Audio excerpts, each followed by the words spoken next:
The broadcast is now starting. All attendees are in listen-only mode. All right. How can I know which one is the screen? Just open up share, and then it shows you your main screen. So your main screen is this one right now. So you want screen 2. Right. So now you're showing. That's cool. All right. Okay. Which one? Let's see. Okay.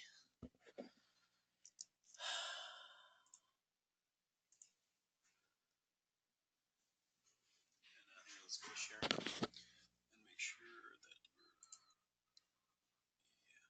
that you're right now showing that screen. I am recording. All ready to go. You're recording already. So you're all good to go. Okay. Hey, hello guys. Can you hear me? How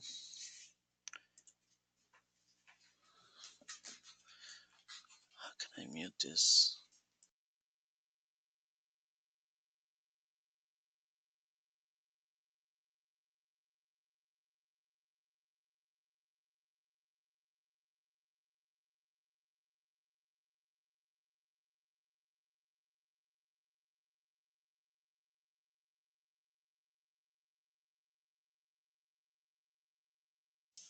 Okay, we are just about to start. 1 second.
All right. Can you hear me, guys?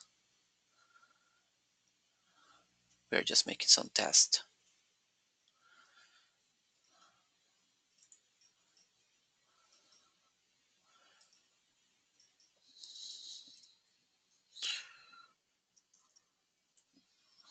We're just about to start. All right.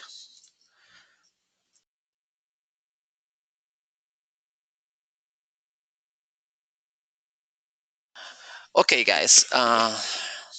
Let's start. So first, hello everybody, and are you ready to start the session?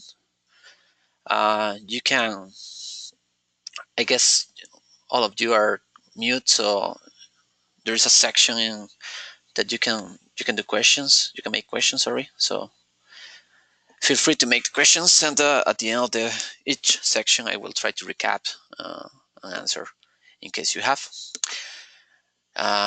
Okay, so well, let's start it. So hello again. My name is Jonathan Sanchez, and well, welcome to the first day for the Java developer training. This session is for the 5.0 series, and well, a little bit of background about me before to start. Well, I'm being a Java developer for a little bit longer than 16 years, and well, I've been part of the dotCMS family about 3 years now.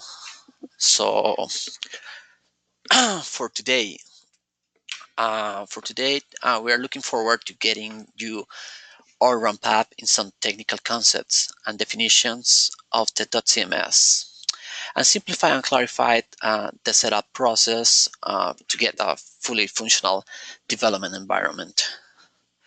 So, let's start it. Let's start with the agenda. Okay. This is the agenda for today. So, as I said, this is a training especially created for Java developers who want to build and integrate applications with dotCMS.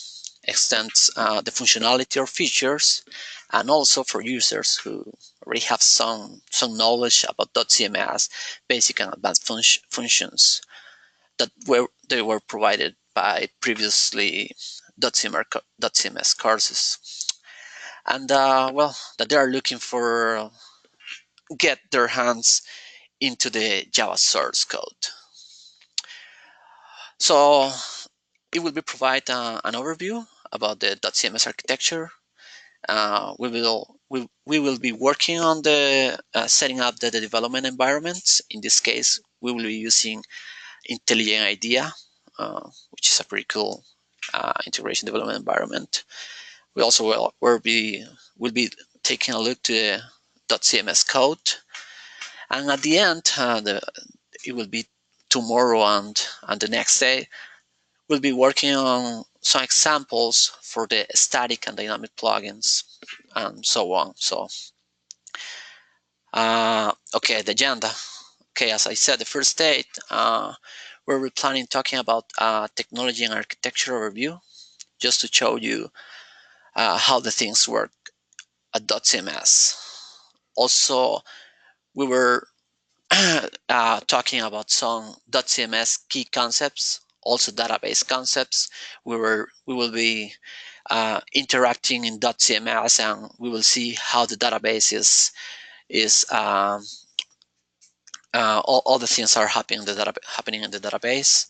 We will see also some database concepts, and well, if everything goes well, guys, at the end of the session, you will be able to have your development environment set up in your local computers. We were taking to use Git. We will be using Git in order to import the code, the project, into your IDE. And we will see some debugging capabilities. And yeah, it will be the first day, or it means day.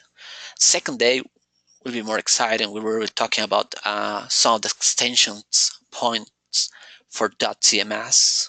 So we were talking about different ways that you can extend .cms, and we were talking about one of the ways to extend, which is the static plugins, and we will show you some examples, some simple examples to start getting into the .cms extensions. For the final day, we're going to talk about another way to extend .cms functionality, which is what we call dynamic plugins. That are basically OCI projects, OCI bundles, and pretty much the same thing. We will be taking a look to some examples and so on. You will see. Okay.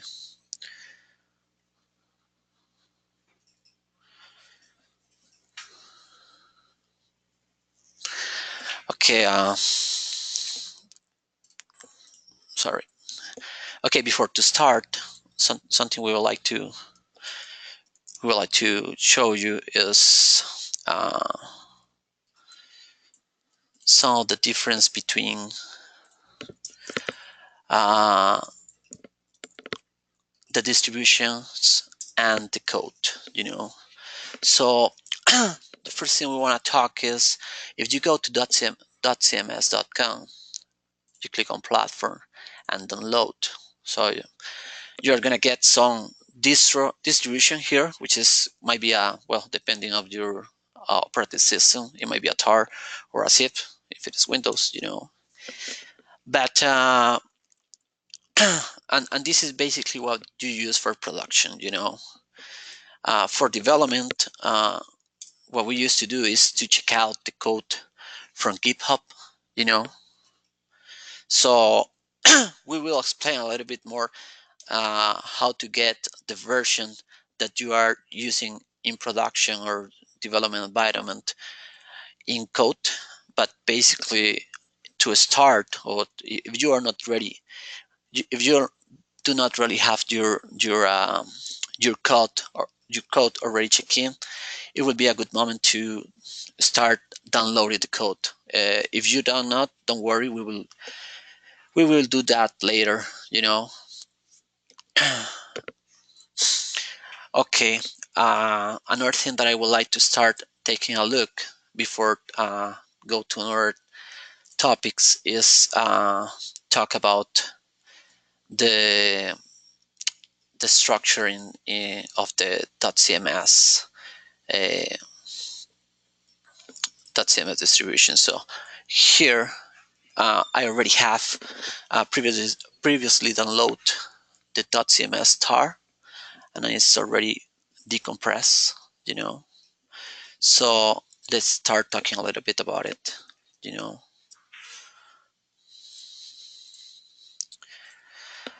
Okay, so when you download it, you will see these 4 folders. The first one we will be talking more about this in deep uh, tomorrow, but this is mostly for the plugins. So don't worry so much right now. Then there is the dot server. This is probably the most important, because it is the Tomcat with the dotCMS in there. We will be talking about that later. There is some documentation here, not so much. We have moved most of the content that we used to have here to another project. And finally, there is very important folder which is called the bin. The bin basically has all the scripts for doing things in dotCMS, such as starting up the project, shutting down, deploying plugins, so on. So and we will be talking a lot more uh, in the about it later. And then we also have the code. I already download the code in order to get ready for the training. So here, if you go to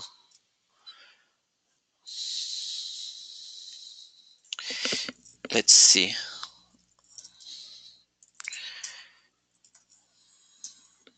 Okay, not here.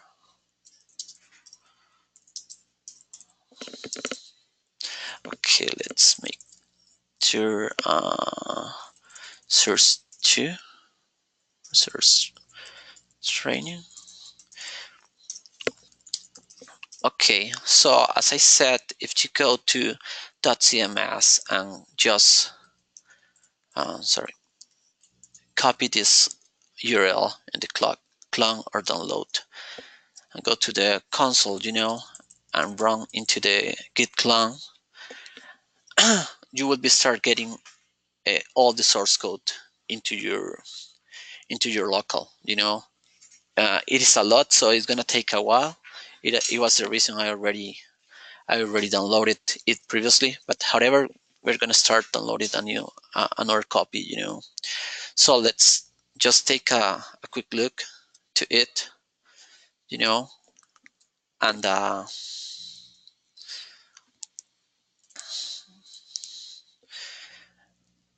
and let's explain a little bit about it. So the structure of the core when you download from GitHub is very similar that you get in the distribution, but it's not the same. You have the bin. This bin is not important in terms of the development perspective because it is mostly for when you are creating a distribution, and it's pretty much the same for libs and docs. The important, actually, the project itself is here. We will see later how to create your project in IDEA, in the integration development environment, but it will be pretty much the same in any other you know environment such as NetBeans or Eclipse. If you have a Gradle plugin for it, which is very simple, it's just like to open the build Gradle. We will see that later. And here we just want to talk a little bit about the structure, So the structure of this project here in the dotCMS folder is pretty much the same structure that you might see if you are familiar with Maven or Gradle or whatever, it's pretty much the same thing, you will see the main, and the main has a Java, and Java has all the code, there are some other things there here that we will talk about later, but uh, there are some special things such as the web. This is a .cms at the end is a word, so we have uh, the web app folder, the resources. This is a special one. Maybe it's not usually in Maven structures or something like that, but it is something legacy for us, which is called plugins. This is another thing legacy. We have to generate some stuff meanwhile compiling, and this is the enterprise stuff. So uh, this is basically what we want to talk a little bit right now. We also have some functional tests, integration tests, and evenly some curt tests that we used to use with Postman to test the REST endpoints and so on. So that's basically what we're going to talk right now, and we will be getting deep into that later. So that said, let's continue with the presentation, and let's move to the next slide, which is this one. All right, now we're going to talk about architecture in dotCMS. Okay. All right. Well, the architecture, we will be presenting 3 architectures as part of the dotCMS, but dotCMS will be not limited to these architectures. It might be more than that, so do not worry about it. And but by now we are just going to present 3 of them. Okay, the first architecture that we're going to present is the single.cms node. Single.cms node, it is the simplest of the architectures that we're going to present. Uh, it is the most straightforward way to work and deploy .cms, and as you can see, it is just one node, one server, and this server will meet all your demands, so using this architecture, you will have just one database, the assets, and the .server, Tomcat, everything, all in one, everything in your local machine, you might externalize things such as the index, the database. You might have the database in another place, but at the end, as a company, we saw it just like a one node, So what is that for? It is usually the way that the .cms developer works, having everything in their own environment, And I can think in other scenarios when you don't have so much traffic, or you have like a small site or something like that, that you might be using something like this. But this is not really scalable, because it's a very simple. Most of the community might work in that way, and they have actually huge sites. So, but in terms when you have something really enterprise, you might want to move to another architecture when you have a lot of concurrent developers, concurrent users, or something like that. Something that we have to talk before continue to the next slide is assets. What is an asset? For us, it might be a JavaScript, a velocity template, a PDF, an image, office document, so on. It's basically all this is what we call asset. And also something interesting to mention is when you want to do a backup, what you have to get is not only the database but also the assets, because the database we have a convention in the assets. in order to bind the database information with the assets. So in the assets, if you start looking into the assets, you will see there is the IDEs and stuff like that in the name of the assets. So if you only export the database, you will be losing some of the information, so your site won't be complete. Okay, let's move to the next one. This is the next architecture for dotCMS. It's something we call the multi-dotCMS node cluster. Sorry. This is the second option, and as you can see, it is more scalable. It is scaled up to meet demands. And one of the things that you have to pay attention is all the nodes are sharing the same database and the same assets, but they are not sharing the Elasticsearch index. They have their own. The same thing for the cache, In terms of the cache, they also have a way to communicate each other.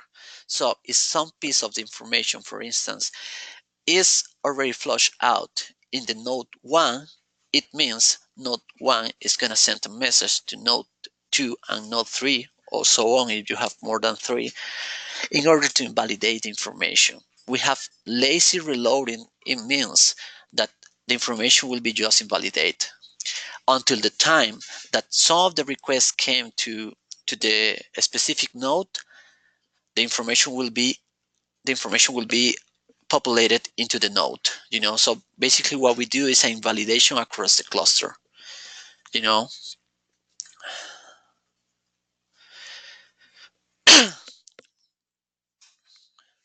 Another thing about this architecture is, of course, also the advantage is that we have redundancy. In the previous architecture, you only have one server. If the server goes down, your site goes down. In this one, you can lose one of them. If you have a load balancer in front of them, you can still having your site working, So this is an important advantage, and in general, it is an advantage that you can get in any of site regarding this architecture. So you might have redundancy and failover, as I said, and of course you will be covering more traffic demands. More traffic demands. Something that you have to keep in mind that we do not do any session HTTP session distribution between the nodes. The session of the user is in each node. So what we usually do is sticky sessions in order to keep all the requests of the session into the one node. So some of the advantage that you can get into this is the scalability. More concurrency on traffic, redundancy and failover. And as I said, the load balancer. Probably if you see carefully the diagram, some of the things that you might see is a bottleneck is that the database server and the assets, but mostly the database server, because the asset is pretty straightforward to go. There is not any layer between, but in the database there is so many layers, like a security, transaction, etc. So one database being shared between all the nodes might be a bottleneck. So this is something to keep in attention, to keep in mind. Sorry. That said, some of the better things that we do in dotCMS is caching. We cache as much as we can. So usually we try to not read aggressively the database. So we will talking about that concept later. Now let's jump to the final architecture. This final architecture is called share nothing option. This option is basically everything is separated, and basically you have multi-single dotCMS nodes, and there is a feature between them which is called push publish. So you have an instance. In this case, we're calling the instance authoring, which is basically the one that is generating all the content. And you might do a push publish to the instance that might be the face of your site. I mean, these ones will be having the live site, or some version of it.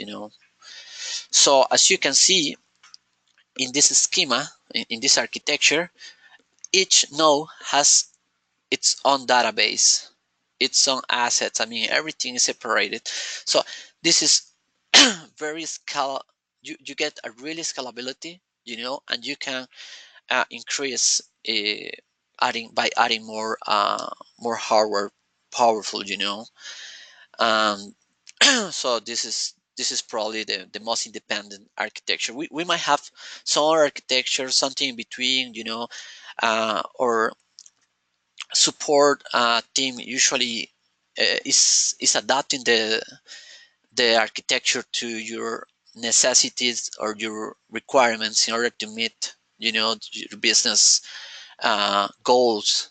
But in general, these three give you a good picture about how dotCMS might work, um, how it, how flexible is dotCMS fitting in different scenarios. And finally, about this architecture, something that we want to mention is we don't have the bottleneck in the database, because we already have images between them. So, and the failover is even more because you have a dedicated database for each of them. Some of the cons is it might be imply more maintenance or something like that, but it will give you more powerful, So, so yeah. I don't know if you have any questions, guys, about architecture. Uh, if you do, don't worry to make the questions in the section in the webinar. All right. Okay, let's move to the next slide. Okay, this slide is about the general philosophy, So let's talk a little bit about it.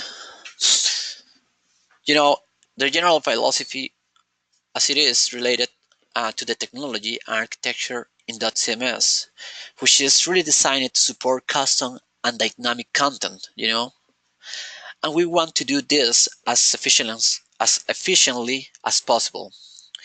We want the experience of requesting a dynamic page. We want to have an experience very close that you might have when you request a static page. That's one of the goal in dotCMS. So how do we do that?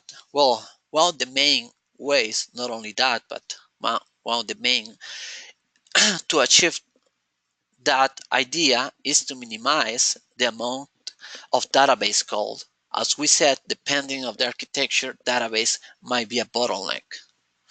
So for that, we use two things. Mostly two things. It might be more, but mostly two things in the normal architectures. We use really heavy the index powered by Elasticsearch and the caching. The caching might be we have in terms of caching, dotCMS have different kind of ways to handle the caching. It is very very flexible, but by default that you are going to get is a cache in each node and it's powered by caffeine. But we can also use when you have multi-nodes, we can use Hazelcast, and Hazelcast might be embedded, which in that way will work very similar that caffeine or I don't know, eCatch or whatever other works. And in remote you will have just like I don't know if you are familiar with Redix, but it will work like Redix or main catch or something like that.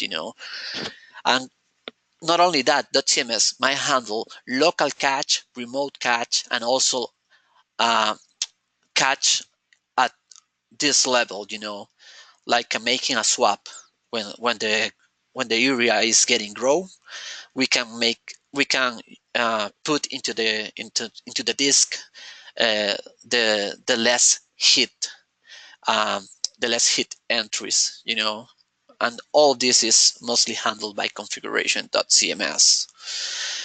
And this use of cache is an index, this combination is damn good that sometimes the database of the clients crash, and they didn't know that it right away because that CMS site is still fully functionality given the extensive caching that we do internally, which is pretty cool. Sometimes, as I said, the database might goes a few seconds. That is more in IT, and the people didn't realize that the database is not up because the cache, we cache intensive. We have intensive cache, and as I said, we have different layers of cache, and the index is very very very very fast. We have made some improvement for the new 5.0 release, so it is even better. you know okay, now let's talk about catch. uh, for .cms we have two kind of caching. One of them is page cache and the other one is block cache. So let's talk a little bit about page cache. So when you are creating an HTML page in .cms and set up the page caching, it is very important because it is the most efficient and the most performant cache. It's the best way to handle the cache. You can think .cms such as a big velocity engine. So what it does is to process everything it needs to render the page, and it catch that in memory. And as I said, in different hierarchies such as disk and etc. So when we are catching that, we are already processing. Before catching, sorry, we are already processing all the velocity code. When you are using the catch, it doesn't need to happen again. So at the end, if you inspect the cache, you will see just a huge string representation of the page, which is the one that we are gonna serve the next time that you request the page. So it will be depends on how often do you think the content is gonna change. For instance, if you have let's say you have a contact us page, probably it's not gonna change so often. So you might set the invalidation 6 months, 1 year, something like that. But by default, if you see, all the pages are 15 seconds, and even 50 seconds will make a huge difference in terms of performance. We already have metrics and we already have done tests in different clients with a huge sites, and we see it dramatically. So one of the things that we can do before continue is go to demo and see how this cache might be set. .cms has a demo site that you can go and make experiment with the tool, with .cms and etc. So this is the address, demo.cms.com. So here, if you go to the browser, let's say you click on the index, you click, let me repeat this slowly. You right click and page properties.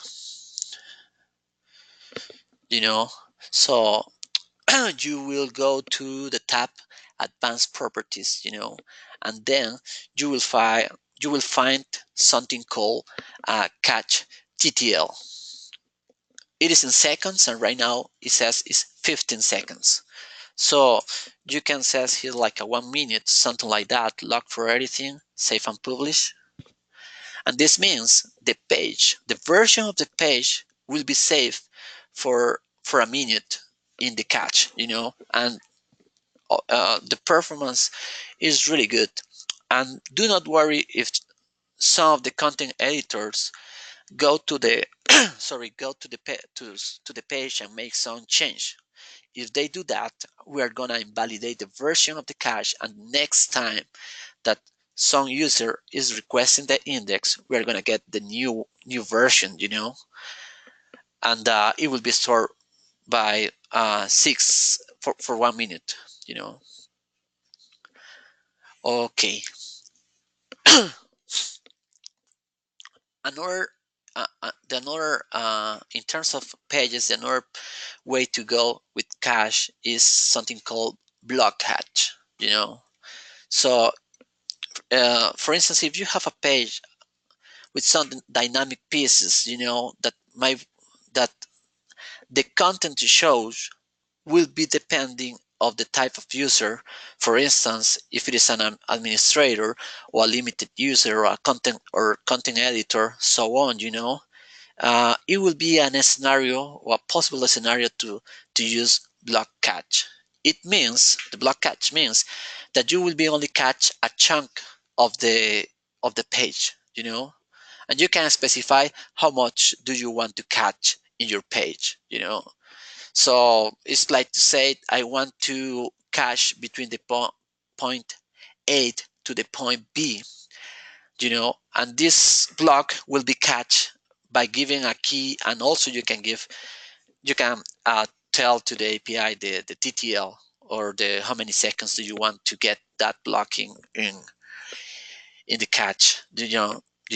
So the main point here to understand the difference between these two cache, if you use block catch, will dotCMS will have to parse the velocity again, and we only avoid to parse again the blocks that are in catch, but the rest of the things might have to be parsed again, So there is some additional overhead. So you have to be really careful when you're using block caching instead of page cache. And there are some scenarios that we have seen that you can use both, but usually it's when you have very dynamic things. However, when you have very dynamic things, some of the modern ways to do that is to use a widget in Ajax, So you render all the page, for all the main page, all the main HTML from cache, and all the dynamic and custom pieces depending on the user profile will be a REST call. This is the way that we think is better. So as I said, the page cache is so much efficient in terms of the parsing and string representation, etc. And it is usually the way that the people says that CMS is working so fast, or it looks like a static content being served, is because this kind of cache,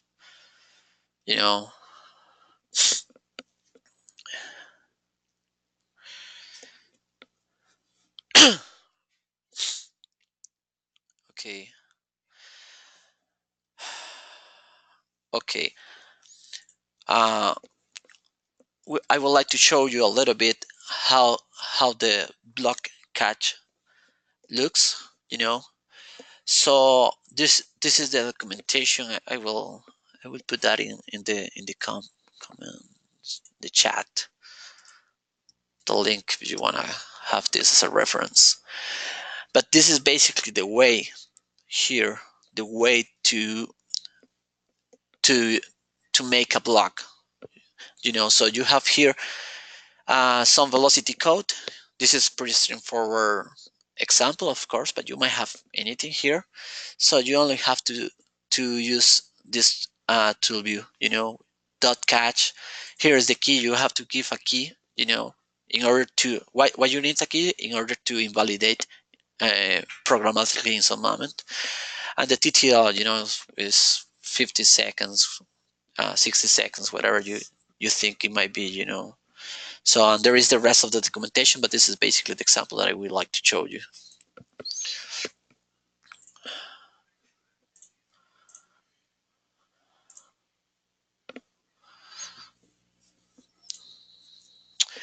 Okay, and finally, dotCMS already have also some third-party libraries. We have a lot, depending of all the integration things that dotCMS support. So for instance, I think we were talking a little bit more about it in the next slide, but we have to XML and JSON manipulation. We also have things for REST to handle JSON web tokens, so on. So let's move to the next slide.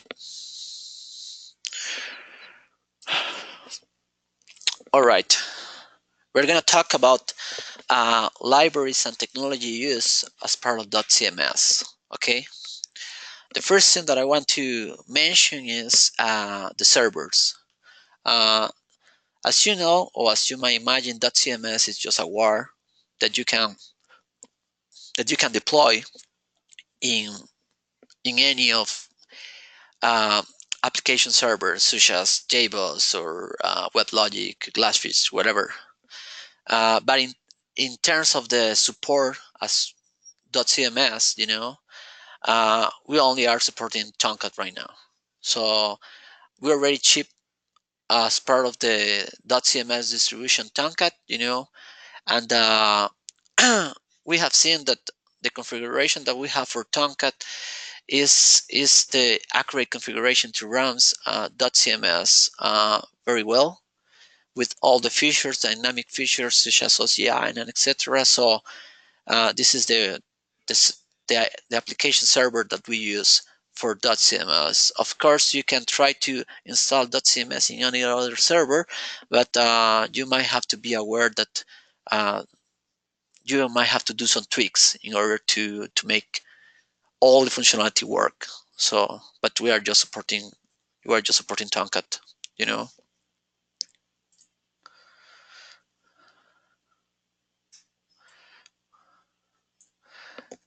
Okay, the next thing to talk is about DB servers. dotCMS supports 5 databases. We support Progress Post. I didn't say sorry. We support Postgres. We support MySQL, Microsoft SQL Server, Oracle, and H2. Let's talk about the first two, Postgres and MySQL. These databases are available with the community license. They're open source, so they're available. You can use Postgres or MySQL with the community. The support for Microsoft SQL Server and Oracle is under the enterprise license. And finally, we have someone which is the H2. H2 is similar to Derby or this kind of embedded databases. They're just like a one file, everything all in one. So this is mostly for development purposes. And it is quite enough to the showcase. To show the dotCMS functionality and for local development, evaluation, etc. But the scalability of H2 is very limited. It is mostly like I don't know, SQLite or something like that. In terms of the performance, it might be work really well in a mobile application as a cell phone database or something like that, but for a multi user, application, maybe not. And I think H2 has some issues in terms of the concurrency. When it has problems, I think there is some configuration, but anyhow by default it has problems uh, by processing two requests at the same time. So just keep that in mind. H2 is just for development, you know. All right. Velocity.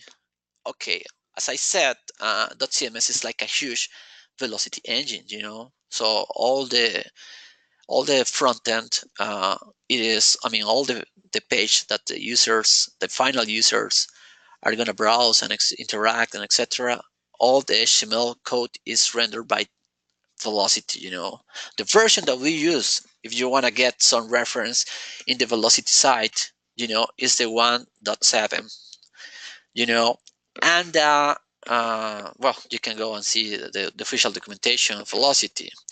There are some things we have made some customizations about the velocity that they were being needed for us. So basically, we force velocity 1.7 because, well, we made some changes because the performance and some other reasons.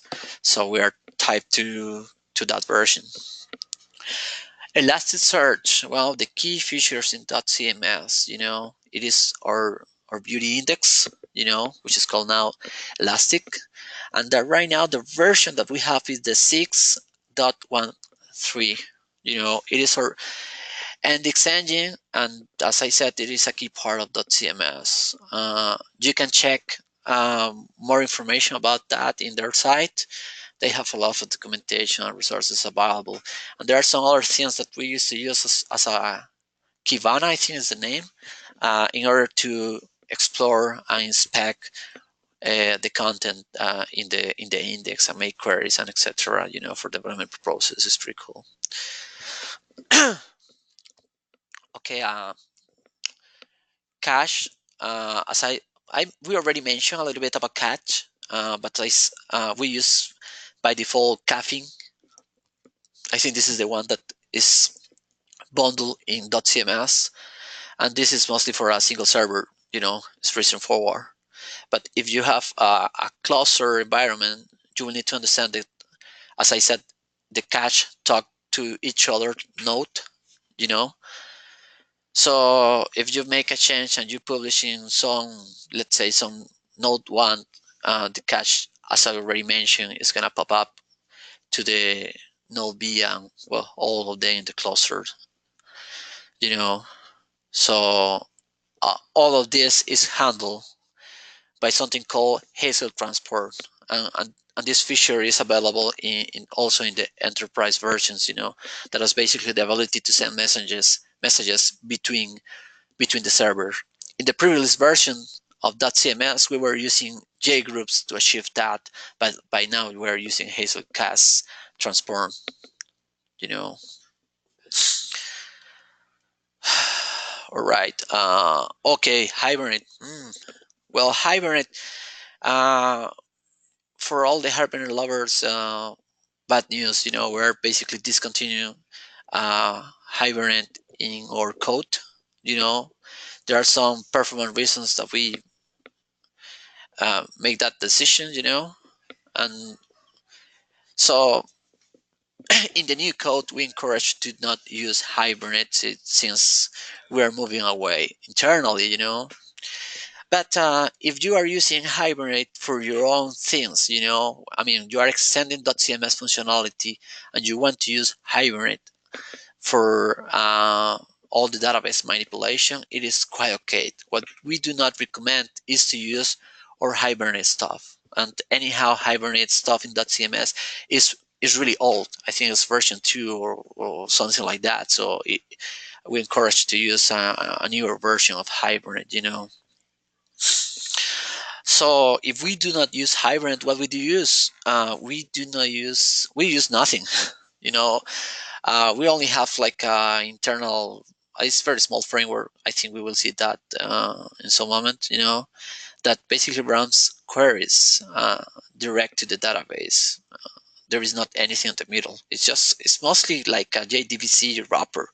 You know, And well, that way that we decide to go give us more uh, control over the data. We also achieve a better performance in terms of the query, sorry. And there are some situations that Hibernate were giving us some heatage in terms of the session. Well, some things very tricky. So we decide to interact directly with the databases. Of course, that give us another heatage. Such as handling dates on or particular things for each database that we support. But I think at the end it is better for us. And finally, as I mentioned before, we already have a lot of frameworks and libraries that we use in dotCMS for services. Some of them are struts. We use struts. I think the version 1 it is all as well to display portlets. I think we have some Spring already packaging in dotCMS. In case you want to develop portlets, but I think it is the version 3. So if you want to develop something in Spring and integrate in dotCMS, we really encourage to use a newer version. Do not use the or one. Well, you can use it if you need it, but new features on Spring are really cool. We also use Dojo for JavaScript, but we're getting away from Dojo and we are switching to Angular interface. So this is basically the future in .cms, using Angular. And I will show you some of the Angular stuff that we already have in 5.0. We also have Quartz, and you can use also the Quartz libraries in order to create scheduled jobs and long, etc. We have many other things as part of .cms that we're not able to discuss because of the time. All right. I don't know, guys, if you have any questions. Otherwise, we can continue. We can continue to the next slide.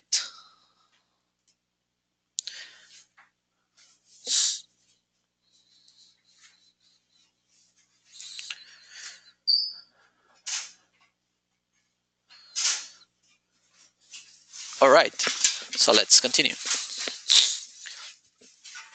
Okay. Well, we're gonna talk a little bit about legacy code versus the new code. It's a funny title for this slide. Just to give us a little context about our company, dotCMS. Long before my time, dotCMS used to be called .marketing. If you go to the source, you will see some package of the code with .marketing. So it was a marketing company that built custom website using another CMS, which is called Lifery. And they were basically customizing according to the client needs Lifery, to meet all the client requirements. So they were creating a high amount of sites with customizations, and it implied a lot of work and become really, really, very, very complex to maintain. So at that time, .marketing decided to create their own product, so which it was based very heavily in Lifery, of course, because it was the base framework they were using. But they integrate all the customizations that they have for the clients in .cms. So it was the way that .cms born. It was the beginning of .cms as a company and the product that we have right now, that we are selling now. .cms is a product with almost 3 million lines of code and fairly large system with a lot of features, sorry.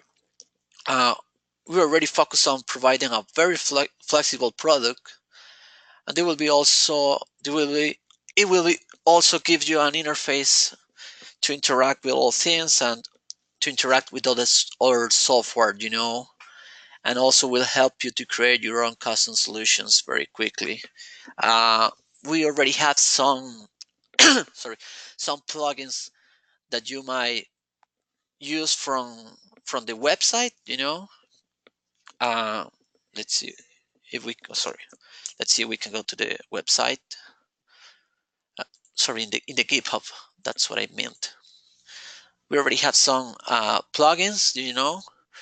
There are some of them that there might be some scenarios that you might use. For instance, we have the SAML, you know, which is for third-party authentication, and we have some others that you might use uh, as part of the dotCMS.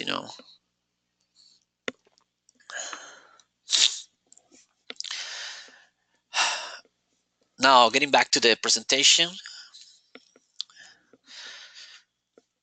there are some old code, and there are things called factories, and maybe we can take a look to the code to explain this part.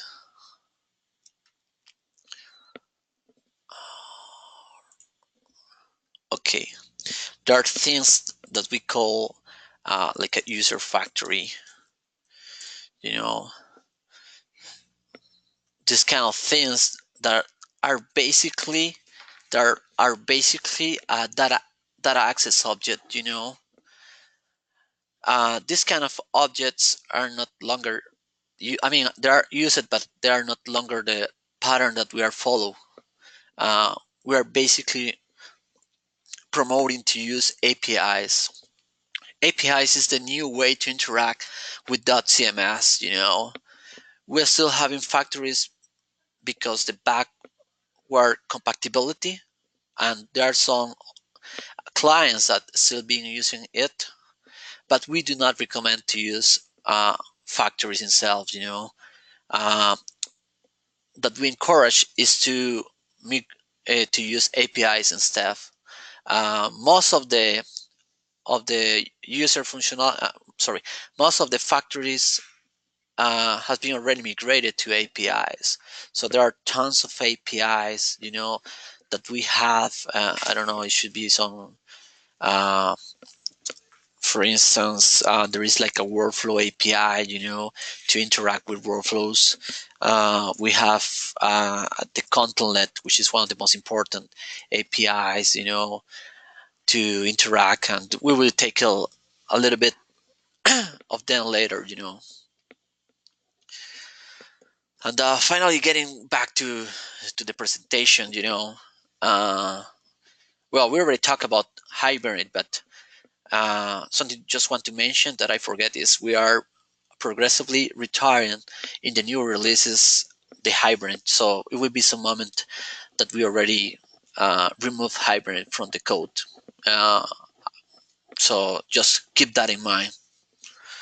Okay. Oops. All right.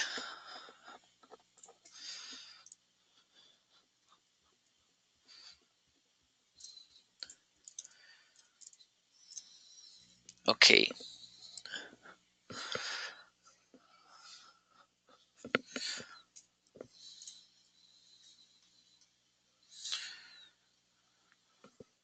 Okay, let's continue with the key concepts. We're gonna talk a little bit more, and then we're gonna make a break.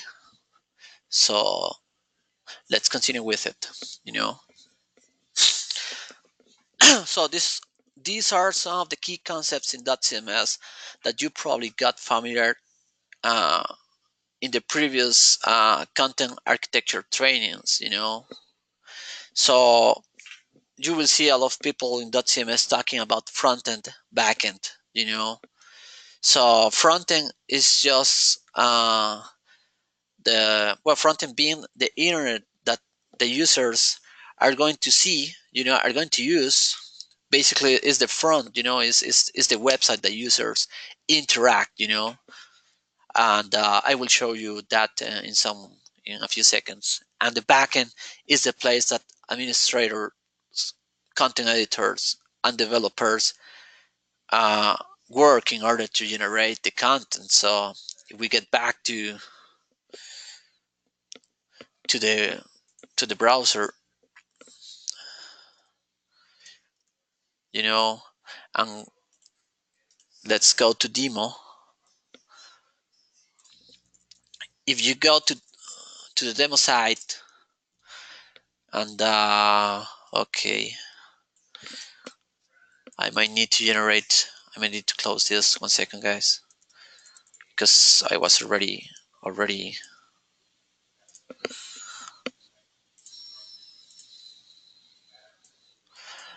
Okay, if we go to the demo, and you get into the root without being already logging,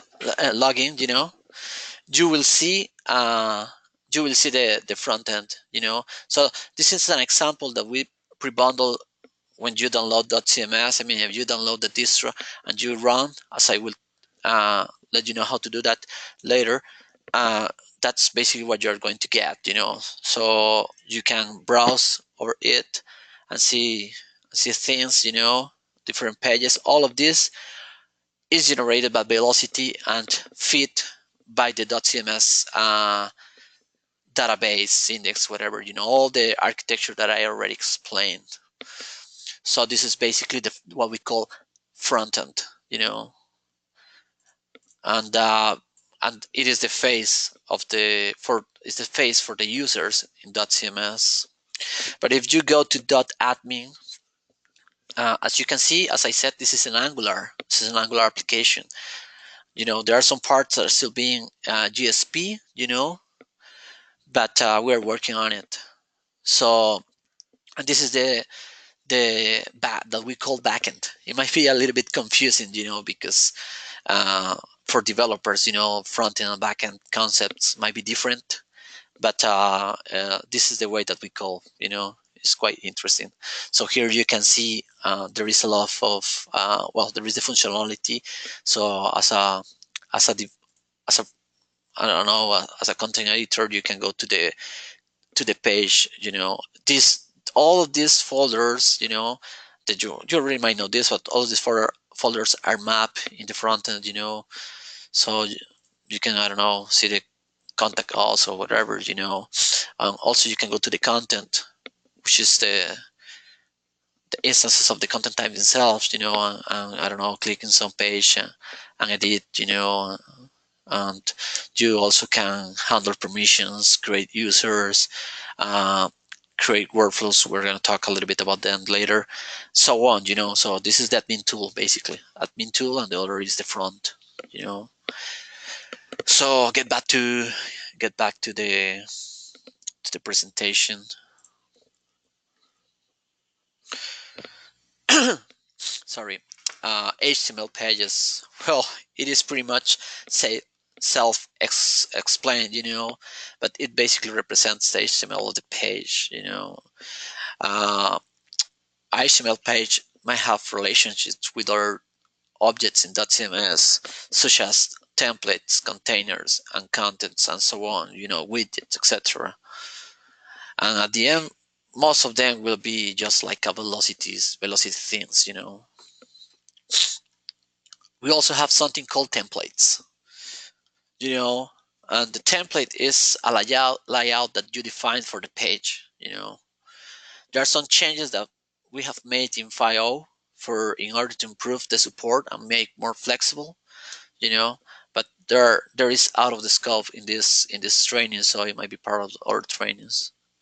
So in templates, you might specify different regions of the page that you can place like a placeholder, and you might define common sections such as the header, the footer, things that you don't want to create anytime, And well, as some people says, templates are also containers of containers. Then talking about containers, there we are. Containers are the sections that actually hold the different pieces of the content, whatever they are, widgets, HTML code, so on. Then we have the content. You know, the content represents the actual information unit. It is the data entered by the user in the backend. So if you go ahead, for example, and create a new generic content, the information of this content type is held in the content. So yeah, why not? Let's move to the browser and see one example.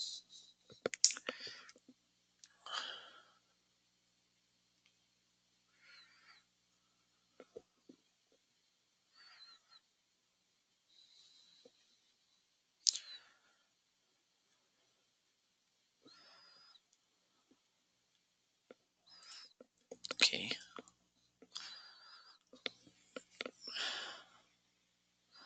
All right. So we are gonna get back to our demo site.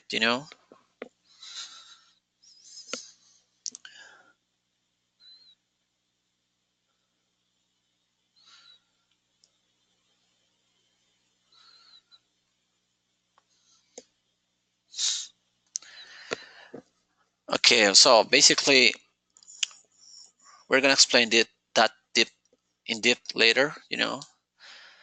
But basically, we have the content types. The content types is, you can see content types as a definition. We will see that in deep when we start looking into the database concepts, in a few minutes. But just as an UI example, so for instance, you might have, let's say, I don't know, something like a language variable, which is pretty simple. So here, by the way, this is a new portlet in Angular. I mean, new interface in Angular, so it's very nice. It's so drag and drop and etc. So here you can see we have the content type, and the content type basically is composed by two fields, which is the key and the value. You, as a developer or content editor or whatever, as admin user, you might include more things. Just you only have to drop into here, if you want to add new functionality or create a new one. It depends. So if we go to the content search, which is the place that you create the instance of the content type, the content type is the definition of the content. You will see the key, the value, and etc. And we can make some tests here, tests, and we can save and publish. Then we can click on it, switch to language. Right now, by default we have support to Spanish and English, but you might create other language. So we can put here prueba, and save and publish, and you will see the information is already there. So just as a recap, when we request that information, no matter what, if it is in the backend on front end, the first thing we're gonna do is go to the index, to the Elasticsearch. If it is not there, we're gonna hit the catch, and finally, the last resource is to go to the database. As to remember again, we try to avoid the database call, but by using all of these layers, we will see that in a few minutes. So getting back to dotCMS, we're going to talk about content relationships. Basically, it represents an association between the content types. You might do relationships with content types. I don't know, let's say, for instance, a player of a football player or whatever,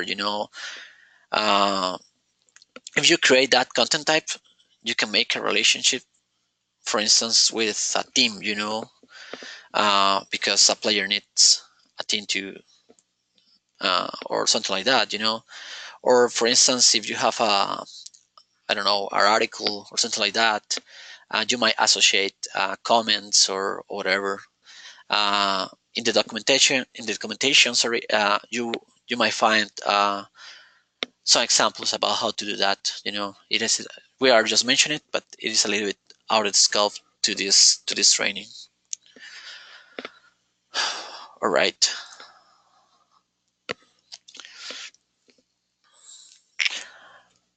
Okay. So, okay, we are about to talk about velocity objects, but by now we are gonna to make a break. It might be a 10 minutes break, and so if you need a coffee or whatever, I need mine. So I will be back in 10 minutes. Thank you.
Okay, guys, I already get my cup of coffee, and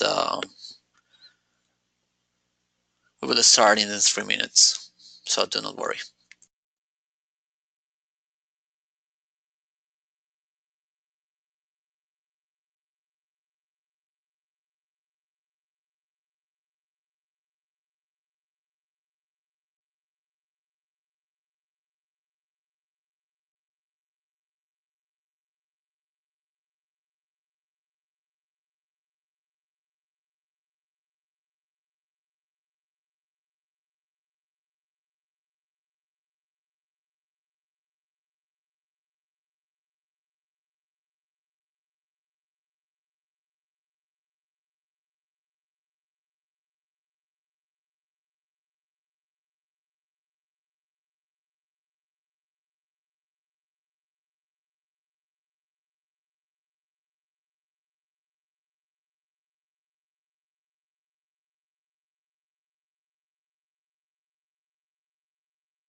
Okay, guys. So let's let's come back to the presentation and let's continue with it.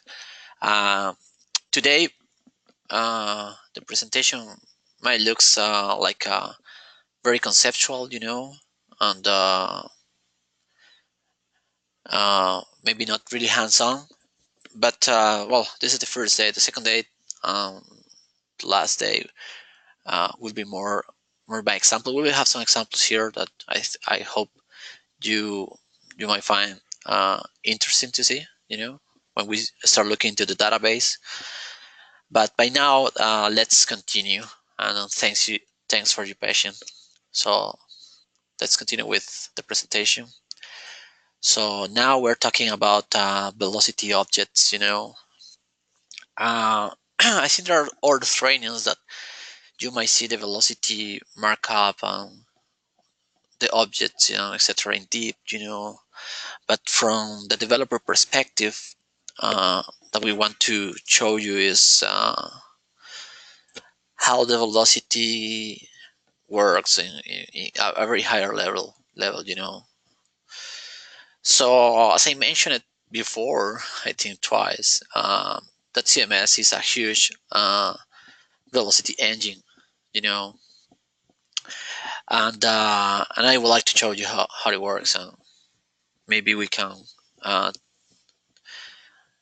try to see some of the some stuff here. I mean, so uh, the first thing we wanna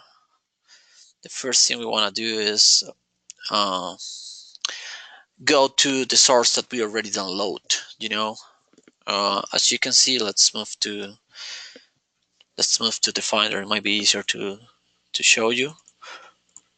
As you can see here, well, we have the previous code that we already download, which is called the source, but this one already done, which is the another example that I run. Do you remember when we do the git clone, you know?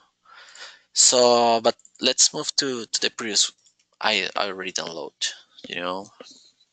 So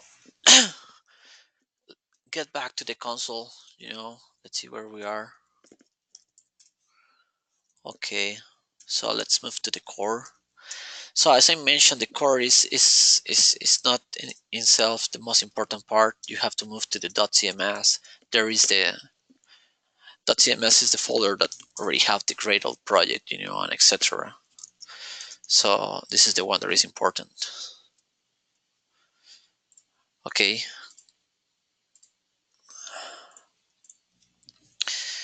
So we will see that in deep again later, but we want to start looking into some stuff in .cms. Okay, the first thing we want to see is part of the configuration. So go to the core .cms, you know, and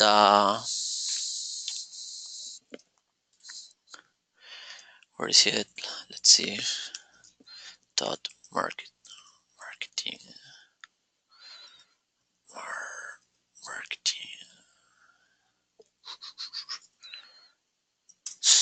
Okay, if we go to main, Java, no, not Java, sorry, plugins, and we open the .marketing configs -x. We're going to change, or we're going to add something to it in order to see how the velocity works, you know. So we're gonna explain, as I said, more this in, I think, tomorrow when we see the static stuff, you know, static plugins. But basically, to start talking about it, .cms has a lot of tons of configurations, you know, depending on the frameworks that we integrate, or the stuff that we do, different features and etc. We have a lot of configuration already done, you know.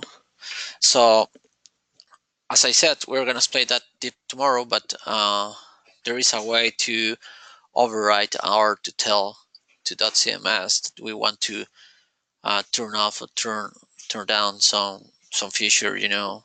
So in that case, we want to turn on a configuration which is the show velocities files, you know. The goal with that configuration is to show you how the velocity is being processed and what is that we're going to render. So let's do that. So we're gonna take some advance now and start creating our project, you know, not by the integration development environment, but at least in console. We will see that at the end of the session. So the first thing that we have to see is, well, the first thing I want to talk, you know, let's start talking a little bit about building the project in the console. This is a Gradle project, you know, and as you might know, you might have different kind of versions and newer versions that we use or whatever. So the way that we make sure that you are using our version in order to be aligned with all the things we need is to use a wrapper. So you always, when you are working in our code in .cms core, you have to use Gradle wrapper, you know, which is that one. And if by some reason you forget which is the task that you have to run for to do something, you know, you can just ask to Gradle which one are the tasks. This is gonna take some time, to compile all the thing. But basically, Gradle is gonna give you a list of tasks that some of them are standard, and some of them are custom tasks that we do in the build Gradle file. So, for instance, the build tasks are mostly the usual tasks like the clean, which is one of the we used to use more, or jar or whatever that you might usually use in any Gradle project. But we already have some others. For instance, we have the Docker. dotCMS is working intensely in give Docker support.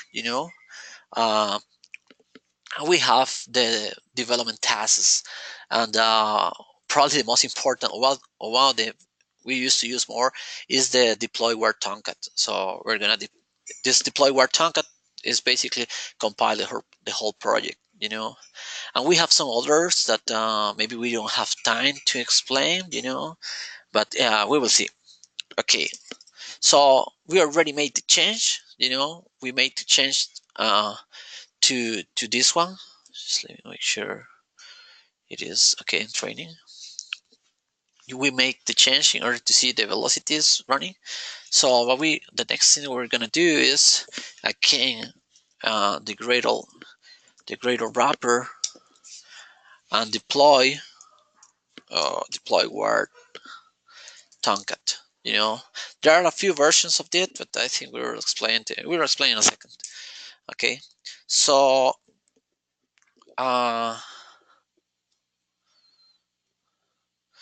this is just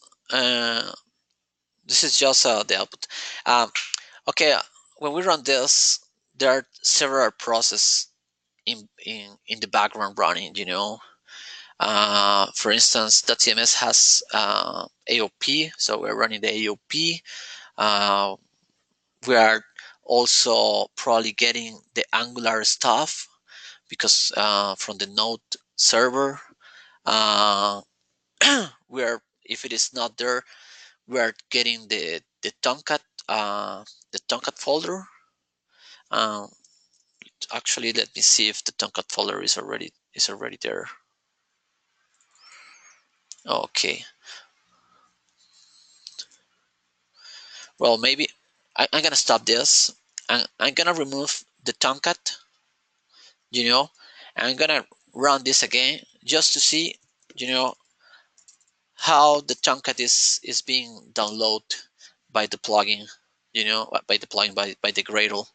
So you can see here, that Gradle detect that the Tomcat is not here.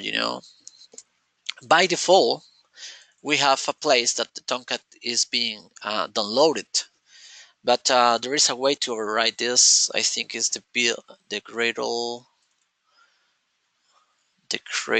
properties. Yeah, here. If in case that you want to place Tomcat in another folder or whatever, but we do not use to that. We used to use the default. It's easier for getting help and whatever. So well, in recap, getting back to it, we made the clone, so probably we already get a new Tomcat here. This Tomcat is in our repo, so and it is the Tomcat as I mentioned when we were talking about the application servers that has all the configurations and etc. for dotCMS, to be running okay.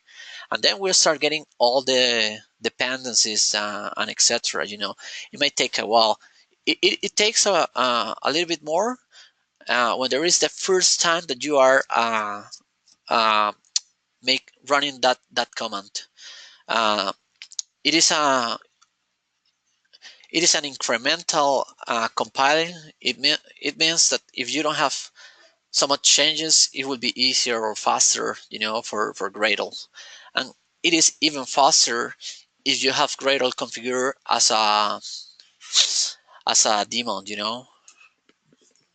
Okay, we already compiled. So if we go to the dotCMS web apps, we will see there is something here which is called root, and Eureka, we already have the dotCMS dotCMS war already deployed, so we see all the configuration here. Probably our configuration should be here,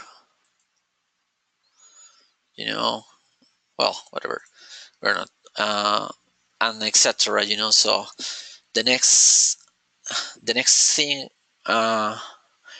we're gonna do is start running our server and see how the velocity is performing.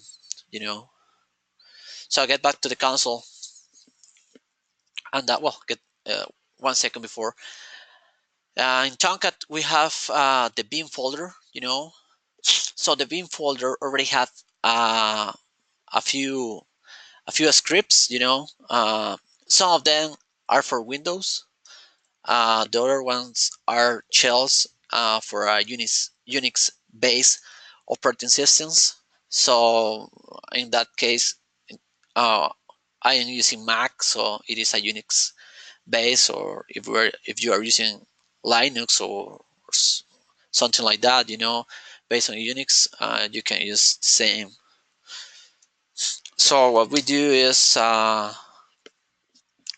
we use the Tomcat, and then bin dot startup.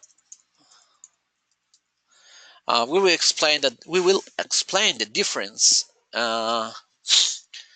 between the scripts later. So by now, do not worry. Okay, something very useful to do is to track the logs. The logs. Let's get back to the Finder. The logs are being placed just here, and we want to see the Catalina. So they are in the Tomcat logs and the Catalina. Okay. As you see, we didn't configure any database or anything, So by default, when you start .cms and there is not any data source already configured, we are gonna use H2. So you can see, well, this is the hybrid dialect, so it is H2, and here you can see it is basically creating all the database, getting the information from. We have something called the startup. If we get back to the Tomcat root, there is some zip that is download from our repo. It basically has all the basic information for .cms, such as all the content types that you see in the demo, actually the front end information, etc. Everything is here.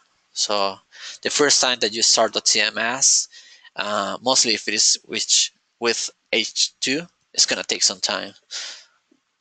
Okay, let's see if it is already working, if it is already up.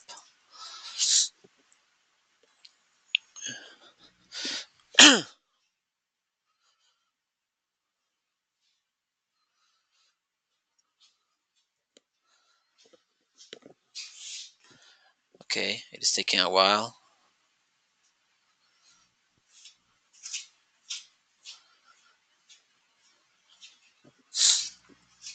Okay, let's see if everything is okay. Okay, right now it is indexing. I mean, it is creating the Elasticsearch index, so it means it is pretty close. Okay. Okay. Meanwhile, it is starting. Okay, there we go. Okay, right now, as you see, to start up .cms was really simple. Again, to recap, what we do was just deploy where Tomcat, Gradle W, deploy where Tomcat, and then we do .startup in the Tomcat bin folder. So I'll get back to the logs, Okay, as you remember, we we already changed that property. So that we want to do is just to go and browse a little bit, over the front end, or you know, and the thing that I want to show you is, uh, well, when we set this property to true, uh, and we run and process the velocity files, dotCMS is going to split out some of the intermediary files to demonstrate how dotCMS is processing through the page code. But of course, in order to do this, we have to make sure that the page is not already in cache. It won't be in cache because it is the first time we are running dotCMS, But if it is in cache and the velocity code is not going to be generated, you have to flush. Anyhow, I will teach you how to flush the data,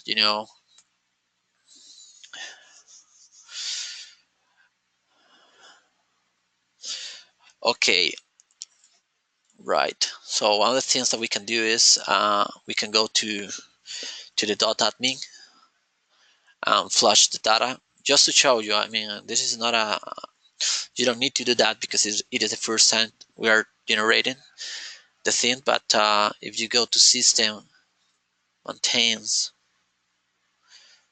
cache, you can catch a specific group, section of it, or you can you can flush all the cache, depending of how long is your site.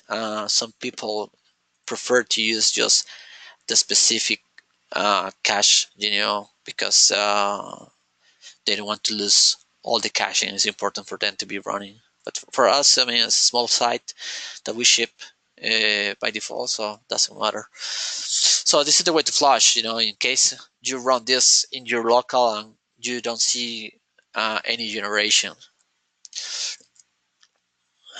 So yeah, that we have to do to see the velocity. We go to, okay, sorry, we go to the root. We're in the Tomcat web apps root.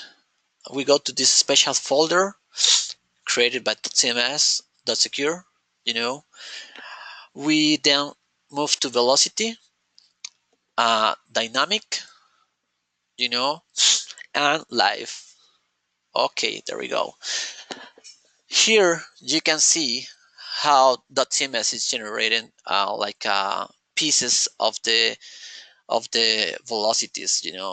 There is a special convention that they use, for instance, for a contourlet. I think this is their identifier, or the inode. There's also folders with the information.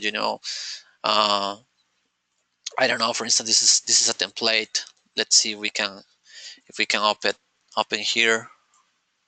Okay, so if you can see it, it is basically a velocity code. Uh, there are some other examples such as the content. So what is that for? Why this is useful? This is useful when you are getting into some troubles. Because you don't see velocity doing what it's supposed to do or whatever. So you can go and see what is the output. And try to see if velocity is generating the thing that you need. So and again, you can see here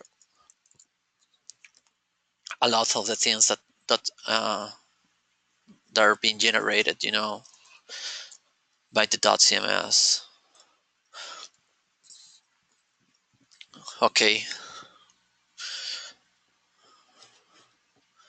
and again, you can see here different kind of objects, based on the configuration, based on the convention. For instance, that there is a container, you know. there is a container here. So this is the way that we render, or that we create the velocity stuff for this container, you know. And fields, for instance, you can also see, you know, how do we do that, long, etc. So in case you need to debug or to go deep into the velocity generation, you can turn on this property, you know, and that's it.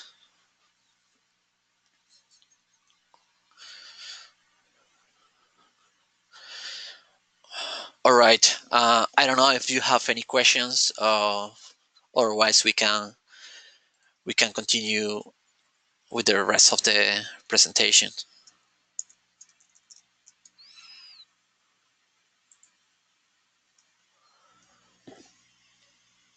Okay, since there is some questions, but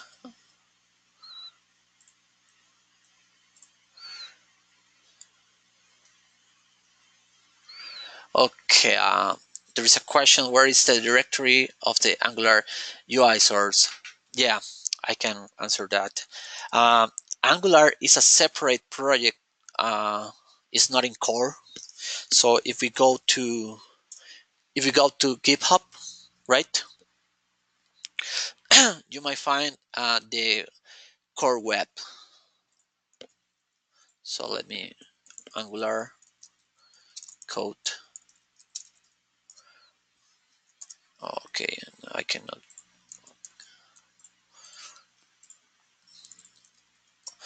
Okay, I already write out the link in the chat, you know, but basically it is a separate project. If you see when we were building the project, you know, we download this from the Artifactory. We will see a little bit of Artifactory tomorrow, but basically that's what the or front end developer use to create the Angular stuff. You know, they already have some documentation here about how to run this locally. You know, they can run that locally, and they just use dotCMS as a REST endpoint provider. You know, dotCMS is making a hard effort to provide uh, most of the functionality in REST. You know, we really believe in content as a service approach. So most of the new functionality that we are adding is being exposed by REST. So it is very important to keep in mind. Maybe some of the legacy or older functionality is not been there, you know, or maybe it's been there, but a very old-fashioned way in REST. But the new ones, we are trying to be really strict, following the REST pattern. You know, in 5.0, for instance, we have the workflows uh, endpoint that is following really strict, and there is a lot of functionality that you can do using REST. So yeah, let's continue. I don't know if there is any other question. All right. Okay. uh, just 1 second, guys. Gotta be right back in 10 seconds.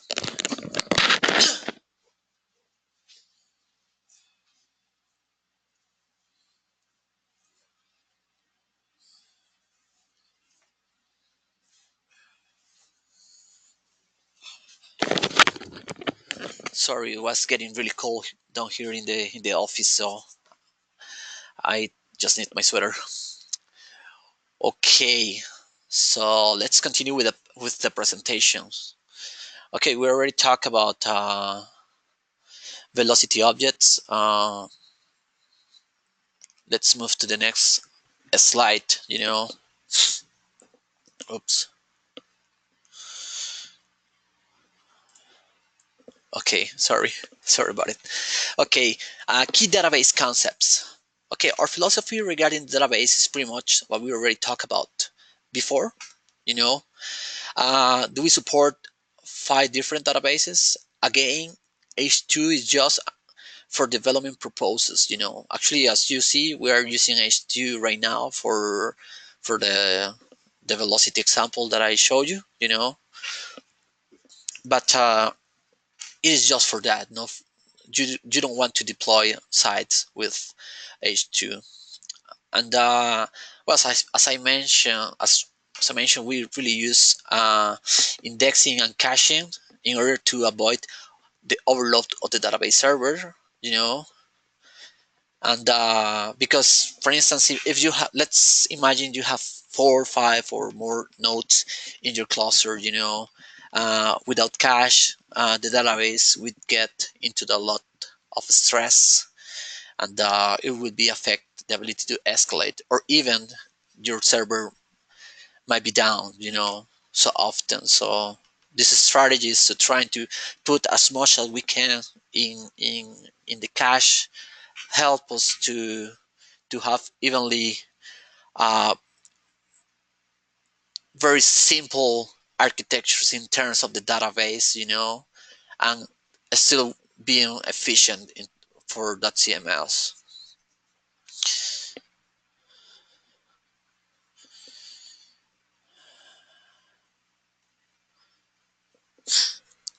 Okay. Uh,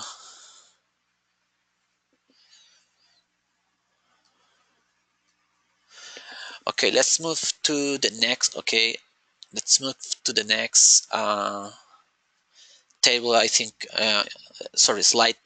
It would be easier to explain all the things that I want to explain right now. So the first thing I want to talk about is the structure. These are the key tables. I mean, dotCMS has more tables than that. Each new functionality might need some tables sometimes, sometimes no. We use some of the philosophies. Try to, when we introduce something, we try to do it as a content, because there is several values that we get when we create a new entity, and this entity is a content, well, such as versioning, push publish, and etc. The things that we don't want to talk to right now. But these are the key tables to understand how the content is handled in dotCMS. So let's try to interact a little bit with REST and also with the database in order to to see how these tables work. So before I start explaining, let me shut down this instance, and let's start another one. Okay.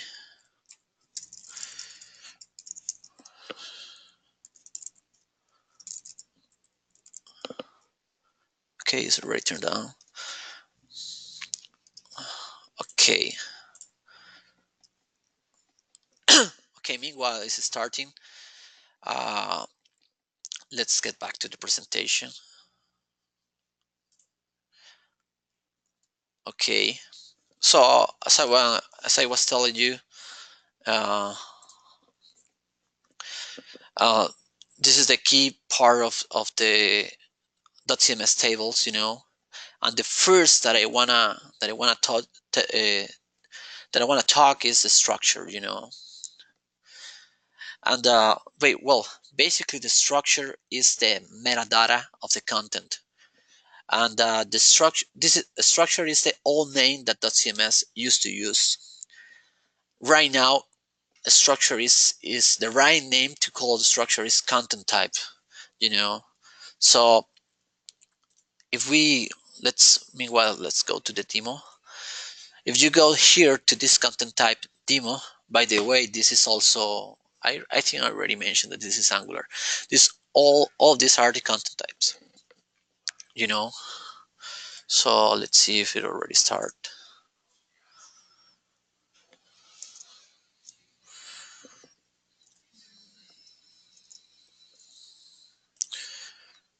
Not really.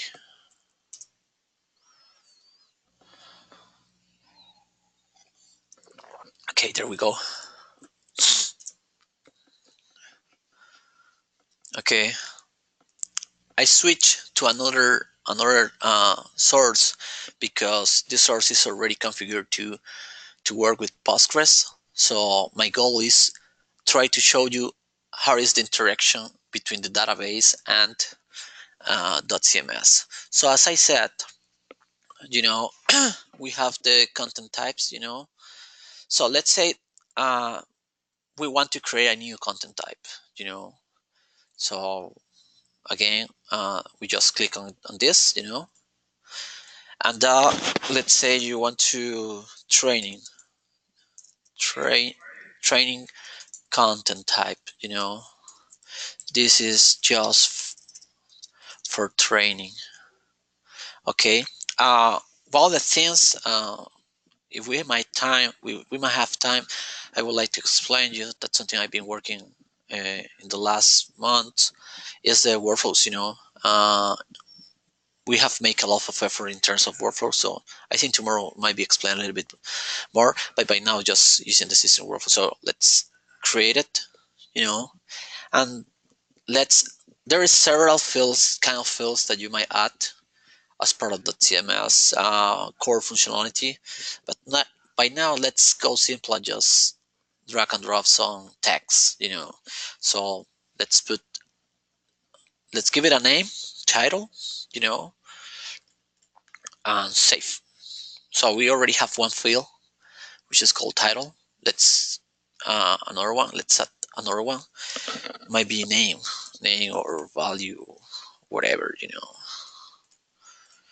let's say require join the list. Okay, so we already have two fields, So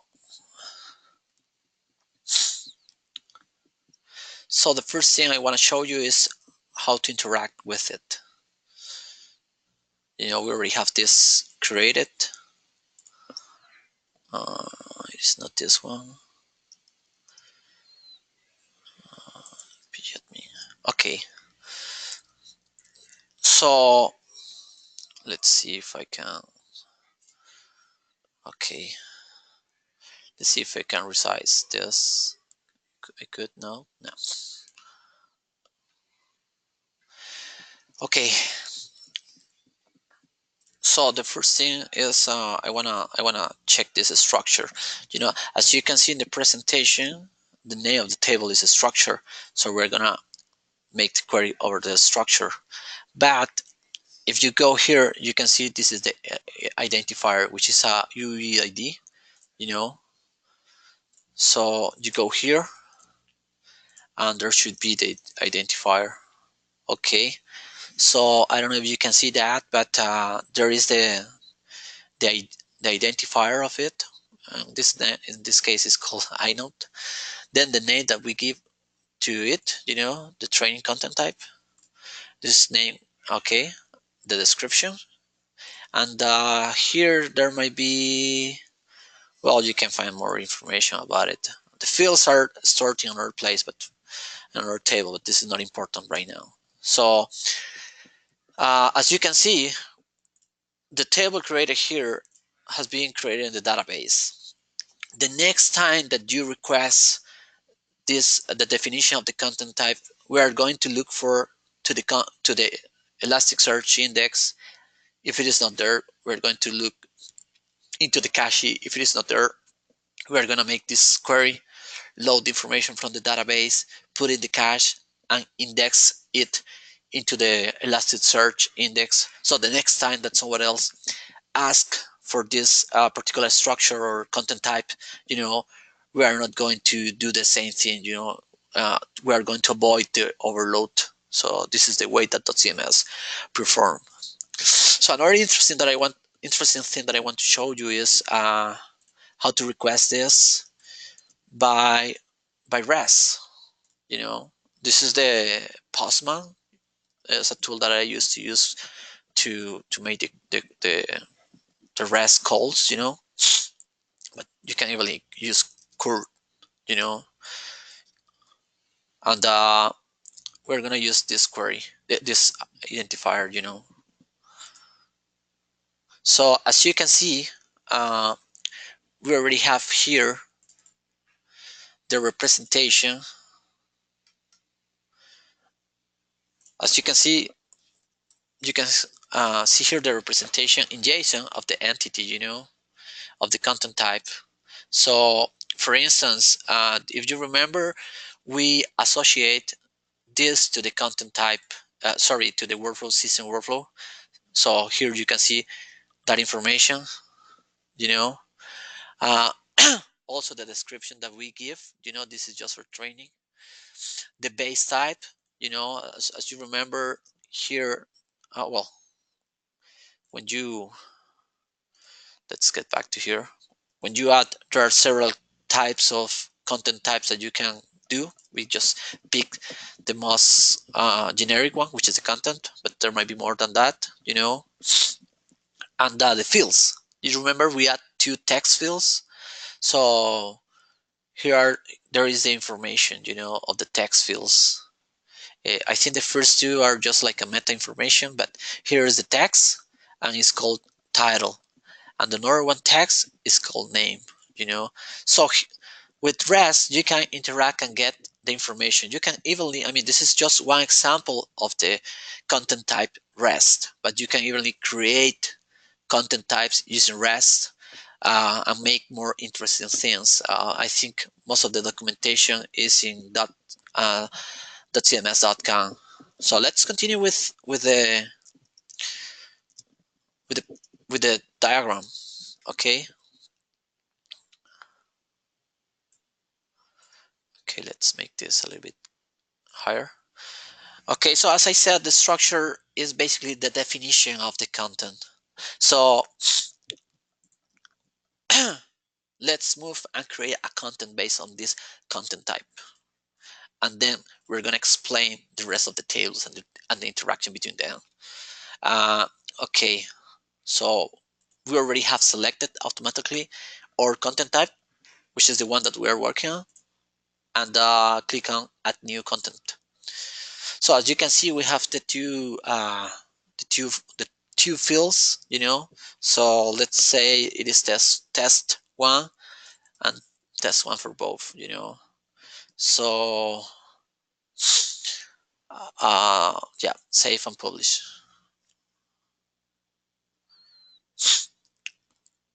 Okay, as you can see, it is already created in the list. You know, we are filtering by this content type. So let's open it again, you know, and you will see there is the history, etc. So we will see that. We will explain a little bit more in a few seconds. I just want to get back to the diagram to explain a little bit more about that, you know. So basically, when you create a contentlet is an instance of the structure, you know. And as you might know, dotCMS is a multi-language tool, a multi-language content management system. So that's the reason we have a relationship with the language. As you can see, the language is basically a standard definition that you might handle in, or you might use to with the internationalization in Java, you know, which is the country, I don't know, language and country, you know.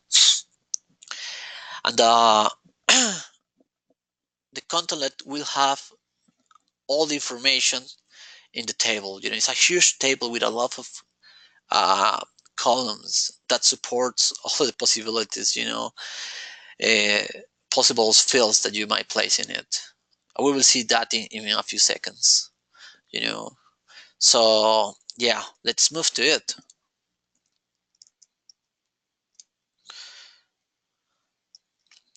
Okay, the first thing that I would like to show you is, let's back to the diagram, is the relationship between identifier and inode. You know, as I said, the contentlet might be multi-language, and you might have as much language as you have. You might have contentlets, but you will have only one identifier. You know, and for each of the versions of them, you know, you might have inodes. Here is kind of the history of the contentlet. One of the examples to understand the relationship between identifier and inode might be if you have a pet, you know, I don't know, a cat or a doggy or whatever, you know. Let's say uh, you have it is, I don't know, 1 year and you take a picture, there is 2 years and you take another picture, 5 years and another picture, and so on until 10 years. So at the end, all the animals in these pictures, it is the same, it is your pet, but in different times of its life. So for this example, your pet, the animal, the doggy or the cat, is the identifier. The pictures that you take, are the inodes.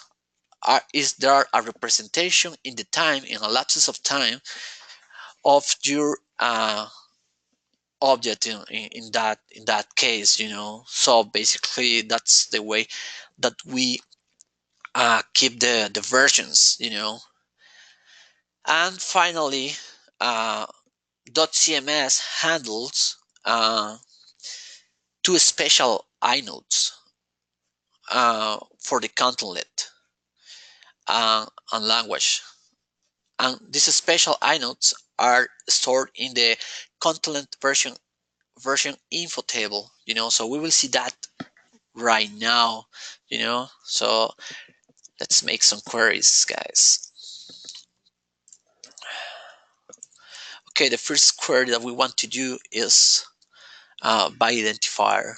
So this is this is the content that we have created, and if you will see there is some tabs here, the content itself, which is the information that we populate, permissions, and history. In history, besides other things, you can get the identifier, and also the inodes and etc.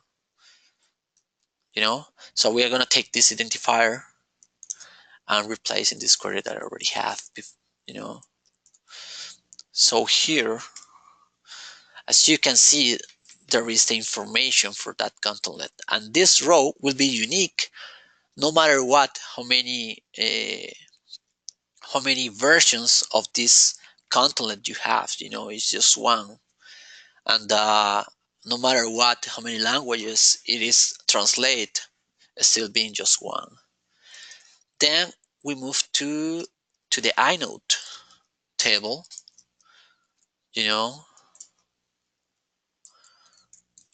So for the inode, we have to go to the specific row, because you might have more than one. Right now we only have one because we only have edit one once, but you might have more than one.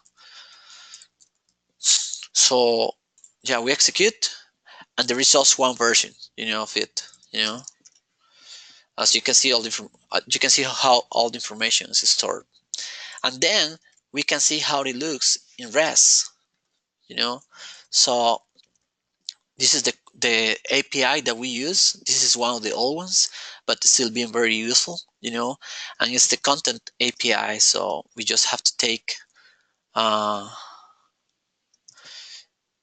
the identifier, I think so, and make the query. Okay, there we go. We have the contentlet.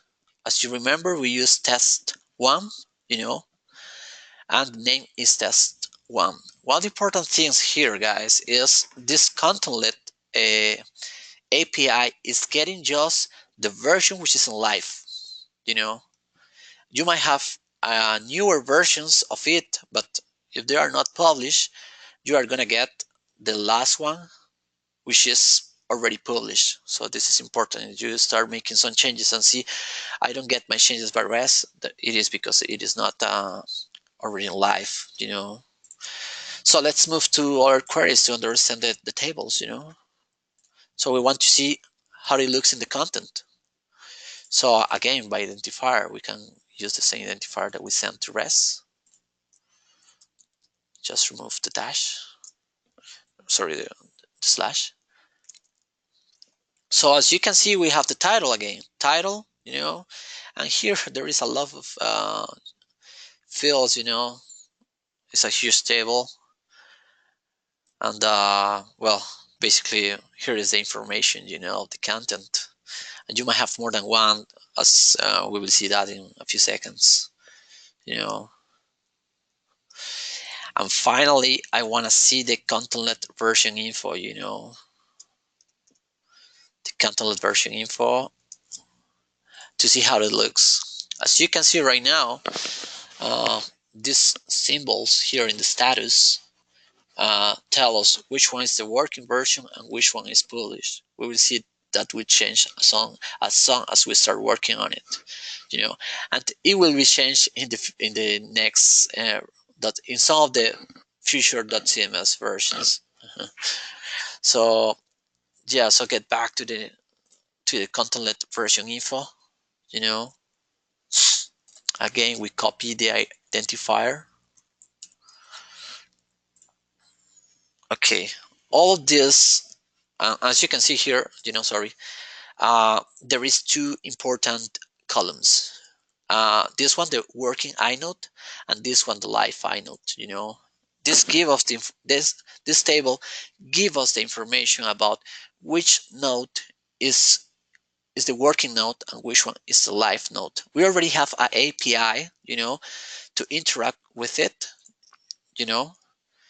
and basically get this information, But in some case that you are getting deep into some problem, and you want to make sure that the information is already stored in the database, all of these queries and the conceptual understanding of this diagram will be really important. We used to do that, looking into different layers of course database, and for troubleshooting is pretty important to understand all these concepts. And then finally, we will see. Okay, no, sorry, we already see the how it looks, the content type, right? So one of the things that we want to do is, well, let's make some versions, So we close, okay, open again, the information is there. So we log for everything, and let's say we're gonna create a few versions of our content types. So we're gonna change the title, and okay, save and publish again. We're gonna change again, and look for everything, but we're not going to save and publish. We're just going to save. Okay, so let's move to the history tab. Okay, as you can see, we have more than one version right now, or more than one inode, right? So we will see the database in a few seconds. So you can see we have the working version, we have the live version, which is test 2, and we have someone in the history, some of them, which is the first version, the test 1, in the history. So let's see a little again how is the interaction. We won't see the structure because we didn't change that. We're gonna see the contentlet. So let's move to the database. Let's keep that in there. So again, the identifier never changed, so we only use the same one. So what it changed now? As you can see, we do not have just one road recovered. We have more than one, and all of these are versions, And you might have also based on language and etc.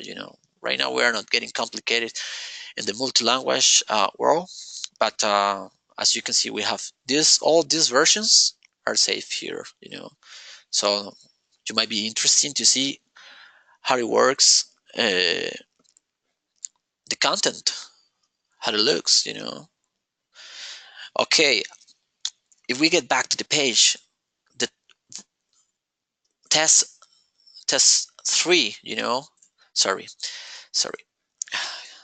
If you see the test 3 is the working version, and the test 2 is the one that is published, So if you go to the rest, you're gonna get the test too, because it's the one that is live, So if we go and edit again, test 4 and save and publish, you will see there is, well, both inodes are the same version. If we go to the database and make the query again, we will get 4 rows. There is a test 4, and if we go to the rest, now it is the 4, because we make a save and publish. Again, if we come back to it, and make a 5 version of it, but we just save, not save and publish, we just save. Now we get back to the history tab. You will see there is a working version which is different to the published, and here in the rest we're still getting the previous version because the new version is not published. So it is an important difference, and you can see that difference in the content version info. So let's make the query again.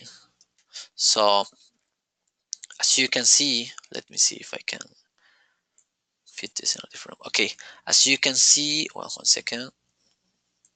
Okay, well, yeah, that way. As you can see, the working version is this one, CA8. So here is the working version, CA8, and the live node start with 1A. The live version start with the same inode, So basically, this table, the content version info, tell us which one is the live and which one is the working. And this is the way that we might know which version of the content we have to load when the user is going to edit the content, and also we know which version is going to be rendered by the velocity engine when this content is requested in the front end. So that's basically the way that dotCMS work in terms of the database. But this is not all that we're gonna see, And of course, as I said, the identifier doesn't change, But if we go to the inode table and request all these versions, that's something we can do. We will see all these versions already exist in the inode table, so we can make that exercise. The information is not really meaningful, but this is like a pivot table for us. Sorry, I think it is wrong.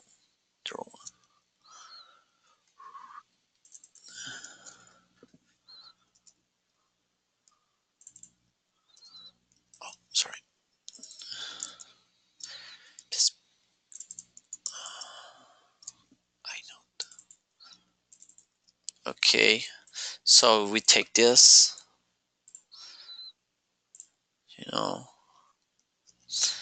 and copy into this. There is one version. This one also will be there,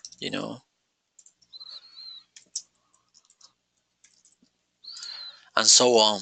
So another important thing is we are making the query for the contentlet by identifier. So if you see, we are getting by identifier because it's just one. We are getting all the versions that right now are 5. But you can also make the query by inode. Basically you can just copy this here. So you get just that version, that particular version. And all these operations are being able by the API. There is one class here, call it contentlet API, and it has different ways to get, for instance, by inode, uh, by language and contentlet ID, which is the identifier, and so on. So all these queries that I am making, there is something similar probably higher level, because it's gonna hydrate and get more information. You see here we're just getting the rows. It's very raw, but yeah, in the API you can interact with the dotCMS, and of course, as I said, we are gonna pass through all the layers, again, index, cache, etc. So yeah, so as I said, you can get this version in the contentlet, and I don't know, uh, probably the first one. It was the really first one that we were working. This test one. So there are different ways to interact with the database.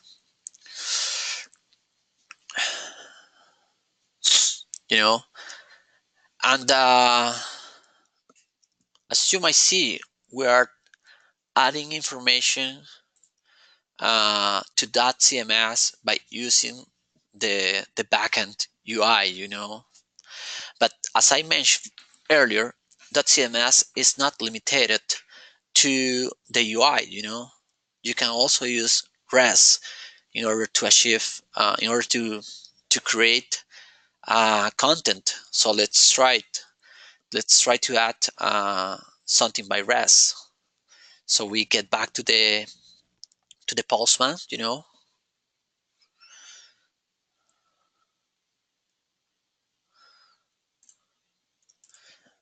and we are gonna switch this for post, or for, I think it's put, sorry, and we are gonna call the workflow one workflow action. I want to explain a little bit, just really quickly, about this.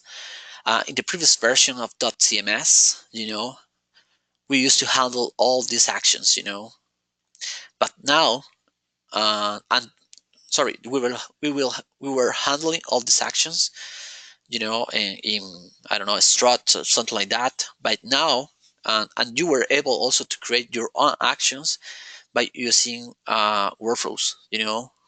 Now, in the new philosophy in dotCMS is to try to move all the content operations to workflows. This is cool because, and why this is cool, because it is giving you the opportunity to handle the actions by yourself. You can limitate. We can explain really quickly that part.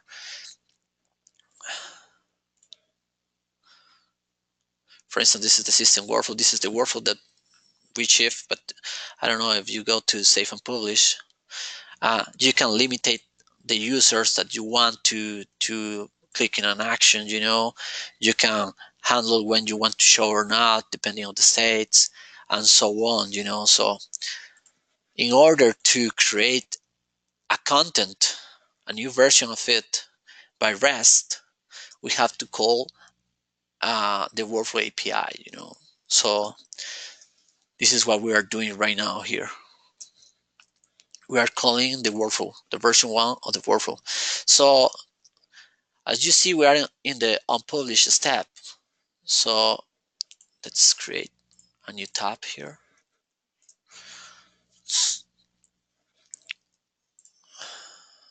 Get back to the workflows system. So as I said, we're on the publish. So let's say we want to save and publish a new version. So we need this ID. So we set the action that we want to execute is to save and publish, and then we have to send the information.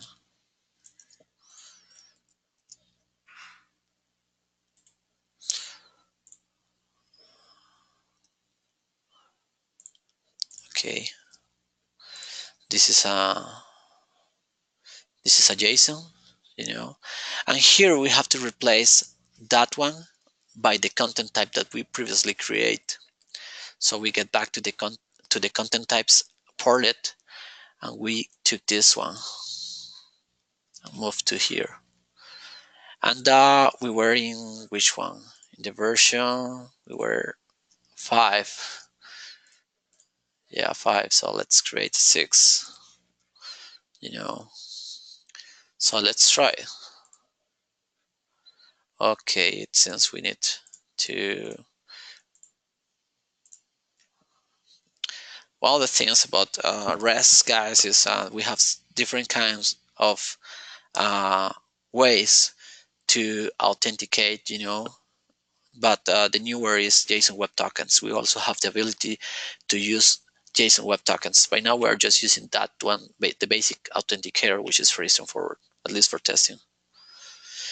Okay, there we go. We already add this content type, sorry, and what you get back is the content type with the new information,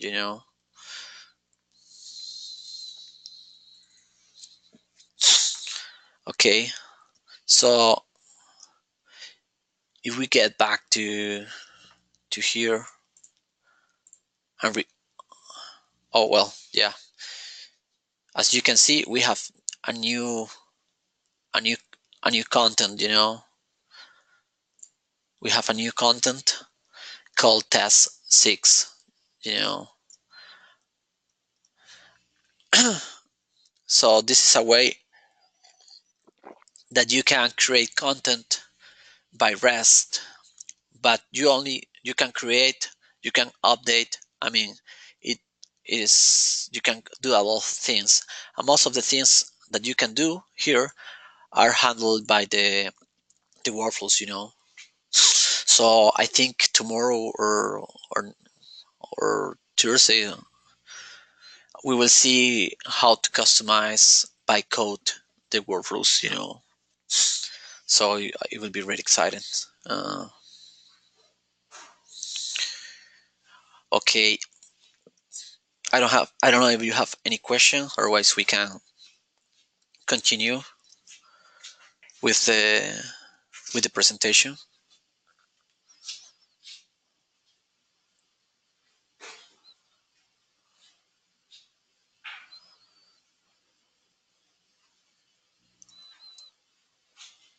Okay, so let's get back to the presentation. We're about to get done. So the final step that we want to talk about it is to set up the integration development environment. dotCMS, we have been able to use dotCMS in Eclipse. Some of the developers use Eclipse, and in my case, I used to use Intelligent IDEA. The first 8 years that I was working in Eclipse, and then I switched to Intelligent IDEA. So I'm using Intelligent IDEA, but with the configuration of Eclipse, because I'm not really used to with the shortcuts of IntelliJ. So I still been like a Eclipse developer. So these are some of the requirements that we need for running our project locally. We're using JDK 8. I think there are plans in the future to start moving into the Java 9, but we're still having to work in some of the technologies we have that, or the dependency projects that we have that do not support uh, 8. Just 1 second, guys. I gotta be right back.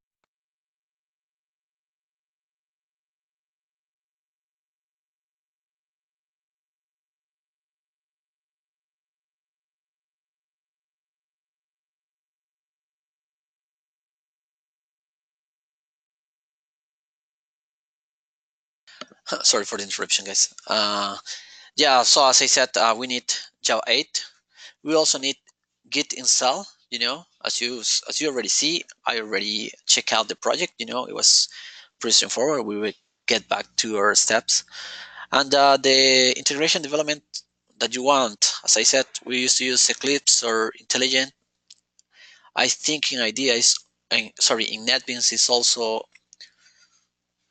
easy to integrate at the end. This is a great project, so if you already have a plugin, it would be quite straightforward if you have a plugin for Gradle, because Gradle, maybe all of them follow a structure, so it's pretty straightforward. And a DB server already installed.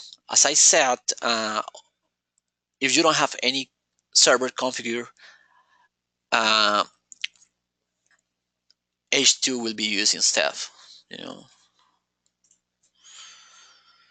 And well, the process, okay, the process, download dotCMS, the code, we already do that, uh, we create the new database. I think I already showed you a little bit how the logs looks when there's creating the database.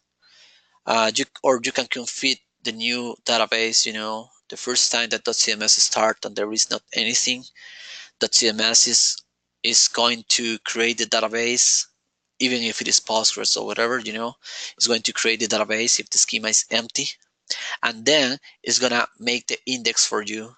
So the first time that you install dotCMS, you will have a fully website already running, and you can attach and run the debugger. So let's move into the steps.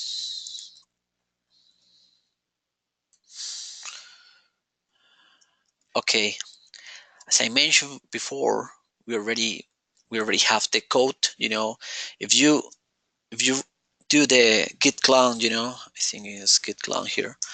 If you do that git clone to get the GitHub core project or the web core or whatever, uh, in the case of the web, the core, sorry, let's see, you will get something like this. You have to get 4 folders: the bin, the docs, the .cms, and the libs. Into the .cms, there is the Gradle project. So, how do we create a project? So this is my current workspace.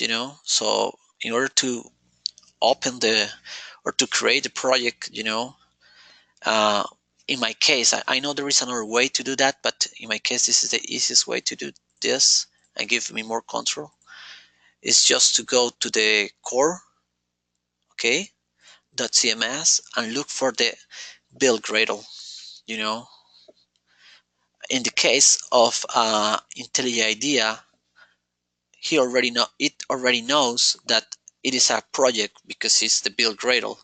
So it gives us the opportunity to open just as a file or as a project. We want to open it as a project.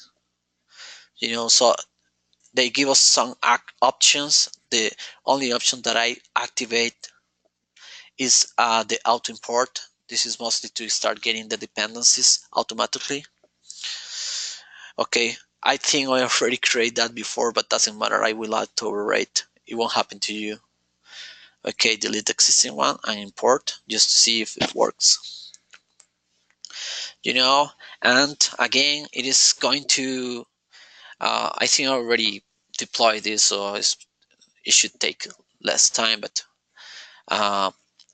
in the case of IntelliJ IDEA, he's going to start, it's very smart, it's already downloaded. It's already downloaded all the dependencies, and the project is almost done to start working on it, uh, so yeah, let's talk a little bit about it.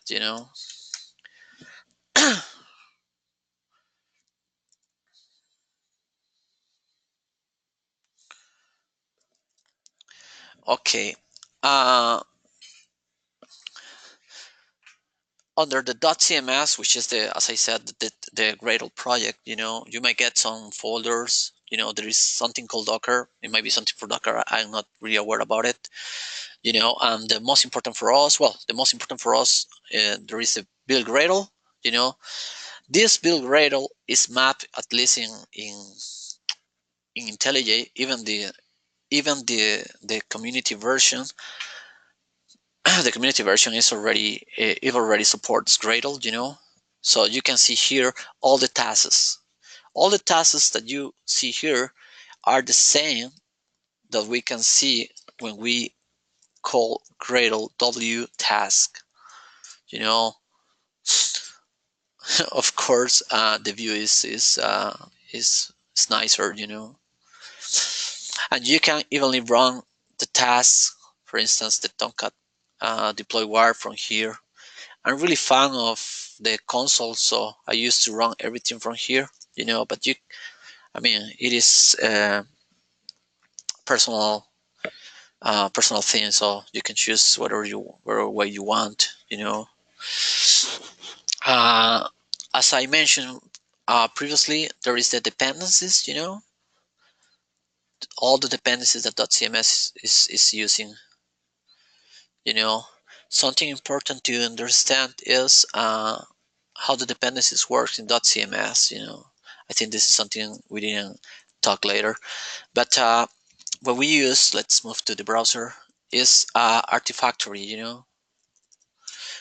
dotCMS has his own Artifactory. I see I'm not logging in. Okay. So here in the Artifactory, you can see the different repos we have. If you see in the code, we are using the release, and here you can see the different projects that we already have, such as the .cms. Here are the different versions, that we have for .cms. This is the 5.0. Oh, interesting. There is a 7 one. Future work. Okay, this is the latest one. The one that we are using right now, and all the dependencies are getting being are getting from this repo. And there are some special cases for the dependencies, that we call repackage. You might hear about it if you are used to use .cms, But this repackage, let's see one example of the repackage. I just want to uh, be aware about the repackage stuff, Repackage. Okay. So as you can see, we have here some imports. If you are familiar with Apache Commons or Google Commons, this is not the import. This is a different import, which is con.cms repackage. Anytime you see repackage, it means that we have created a different package for that dependency in order to avoid collisions with the client's dependencies. As you might know, at least until the version Java 8, the jar hell is well, it is possible to get messy, with different versions of the libs, and for that reason, we have been using repackage. I mean, if you are using, for instance, Apache Commons, but you are using a lower or higher version, it is not a problem for us because we are using a different repackage. So it's not going to be any collision between your package and our package. And this is the way that we make sure we are not going to have any conflict. So this is important to keep in mind when you are wondering why we are using why dotCMS is using this weird library, this weird class called repackage. That is the reason.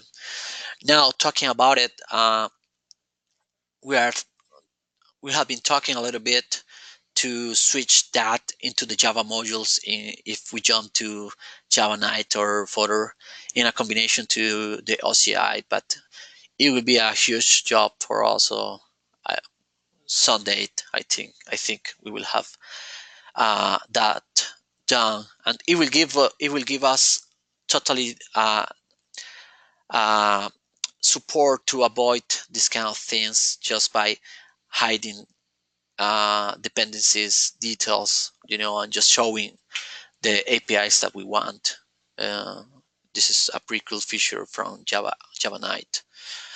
Okay, yeah. So okay, let's continue with it. So we were talking about folders. So as I said, these are all the Gradle stuff. You can see there is versions for Windows and versions for Unix space. And then we have the our folders. Probably the most important is the main. All of this, for instance, these are examples. This is a new theme that we released in the 5.0 version, but these are examples of our API REST, and these are tests. We run this anytime we make a change in order to see if the REST is still working as expected. We also have integration tests, that is basically the same idea to make sure that the code is not broken, in terms of the functionality. And we have like a unit test. So that said, the main has the Java source, the plugins, as I mentioned before. When you are development, and I think this is something we are going to see tomorrow, when you are development, you can test and run your own static plugins. So this is the place that you used to place. You used to put the static plugins. Well, the resources. This is the place that we put all the configuration files, XMLs, the meta-inf, and so on. As you can see, it's a pretty straightforward Gradle. I think before it was an ant and a legacy structure, but we already aligned with Gradle, And here you can see just what is in the word, I think this is the the Angular stuff, but it is just the compiled, This is not the source code. Uh, this is the GSP stuff, that we still have in the legacy stuff for the portlets. So the meta-inf and the what-inf, which is you can see here is the wet XML and so on,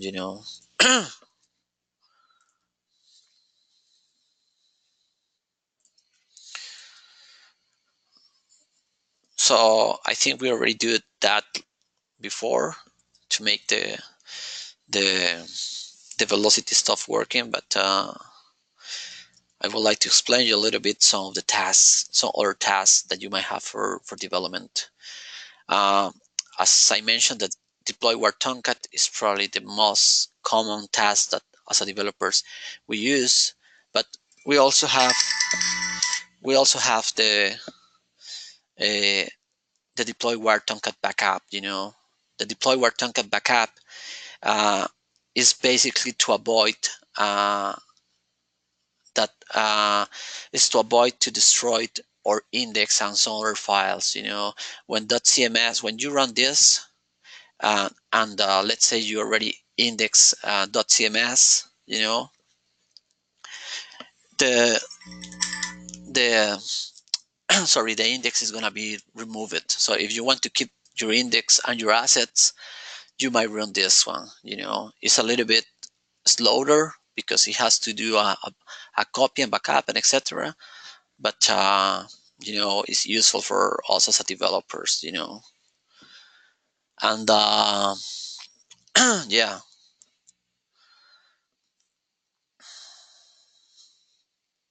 Okay, that's basically our review of the project. So let's start the project and see if we can debug it. One of the things, we're almost done, guys. One of the things that you have to do is you want to override some properties in order to avoid collisions if you are in the same network or something like that. So you have to go to the dotCMS config cluster X. We will see more about this tomorrow. about configuration, override, and etc. But as a developers, as a developers, we have to always use all the files that finishing dash xx, which is the suffix for extensions. So yeah, uh, when we set this cluster to false, what we want is to avoid dotCMS is to avoid that dotCMS believe there is in a cluster and start trying to synchronize all your computers. I mean, dotCMS has the ability to auto wire between nodes. So if more than one is in the same network, dotCMS will try to communicate within them. So with that variable, we are saying I don't want to communicate with someone else. I just want this for this laptop, this computer. Another thing that you have to do is to replace the name of the cluster. So for that, you have to set up some properties. For instance, we can say this is the index file. So this is the cluster name, and then you have to go and switch and change these properties. Okay. Let's see. Let's move to. We have to point to the Tomcat. So let's move to the Tomcat. So we already get this. Okay. So we replace in order to have this is in order to this is the way that we told to Elasticsearch where is the folders to for instance to put the logs, the snapshots, and the actual index. So that's basically what we need to do. There are more things that you might do in terms of configuration in your own local, but by now I think this is quite enough. Okay, I think it's all right. We have to move again to okay to the core dotCMS. So let's see if shoot down. Okay, I just shooting down the server in order to compile again. In order to get, we have to shoot down the server in order to override these values into the new deploy. We have to do again. Well,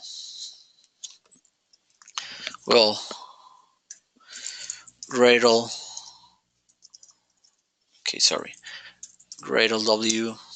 We're going to start making a clean. This is to make sure that we do not forget to do it to clean anything.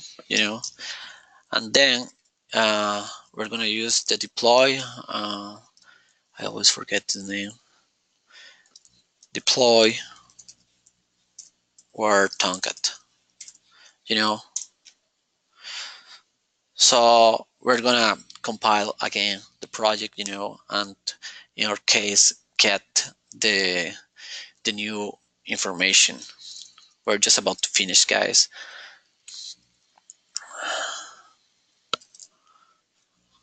Okay, let's wait for it.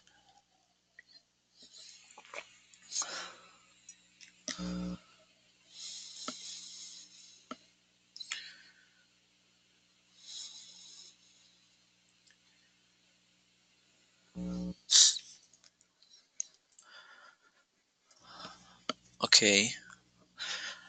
Okay, meanwhile it is compiling. Let's make the configuration on IntelliJ IDEA in order to be able to debug. The first thing that we have to do is we have to go to the Tomcat. So here in the training, we go to the Tomcat, Tomcat folder, and we go to config. Oh, sorry, not to config. we go to bin, to the bin folder. And as you remember, we're going to use the dot startup. As you can see, there is some other startup. There is one start up and one shoot down. You don't have to use it because them are only for the distribution, So if you want to use them, you have to go and change a lot of configuration and etc. So you don't want to do that. You have to use the startup. So we're gonna open this, and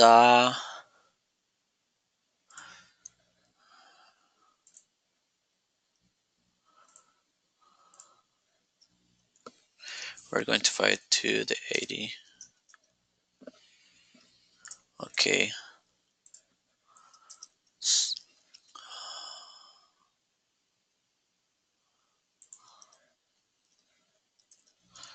Okay, 1 second. So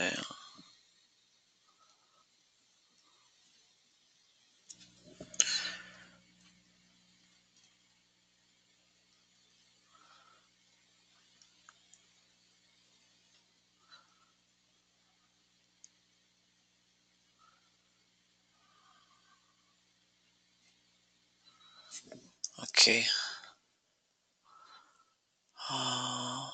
Yeah, I think this line used to be in a comment when you download the code. I think I already uncomment in some moment. So I think we're able to start making the configuration here.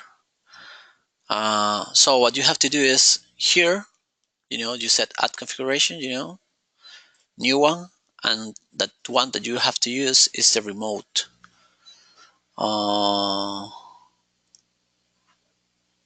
This one, remote, and the port is the same that you have here, which is the 8000.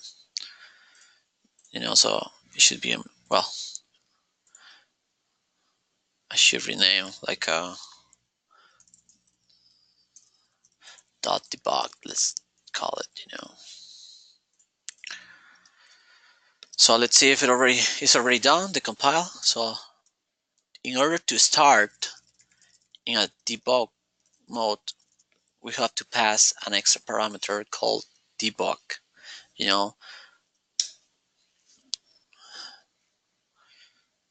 So as you can see, there is a log saying it is using the 8000.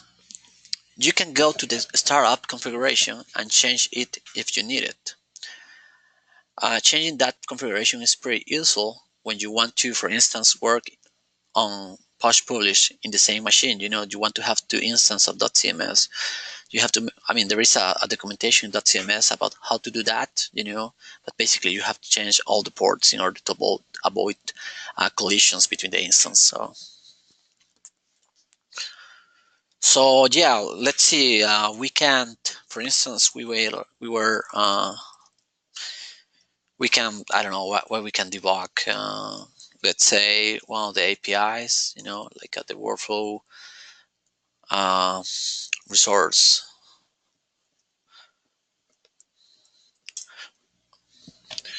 Yeah, this is one of the I would like to debug.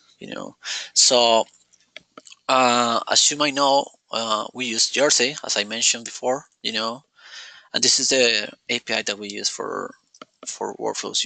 So we can find just the fire action, and we can just put some breakpoint here. So before anything, we have to click here in order to start the debugging. Okay, so I already get the tab for debugging, so I am ready to go. One of the good practices to check the logs to see if everything is going well. We can also go here and see if the website is up running. Okay, it seems still doing some stuff. I think it is making a lot. Again, all the stuff because I mean we are using H2 and I already clean everything. So usually when you have some configurations such as external DB, etc., will be faster. Right now for training purposes, this is quite okay. But this is not the way that we used to work.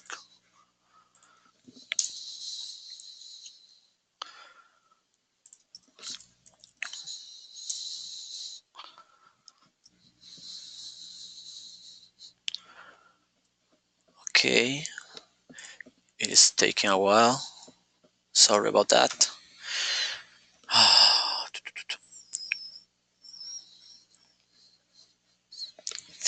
I think it's almost done. Well, we can take advance and see if you have any question, guys.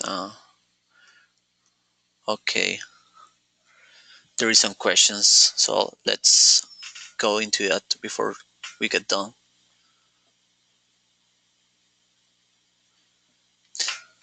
Yeah, for the limit for each field in the content types, there is 25. Uh, I know there is some plans to go to non-SQL databases such as Mongo or something like that in order to go to a schemeless approach. So with that, we are going to skip this limit.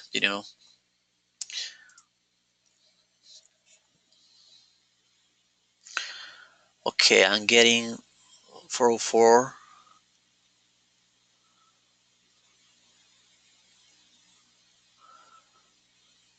Okay, and can you check the logs? We would like to see if there is something in the logs. You know.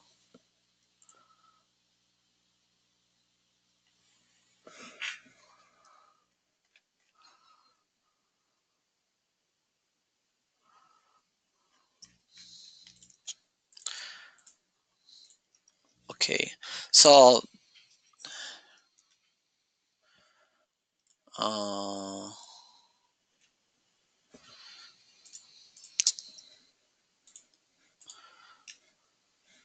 okay, let's see if the index if the application is already up.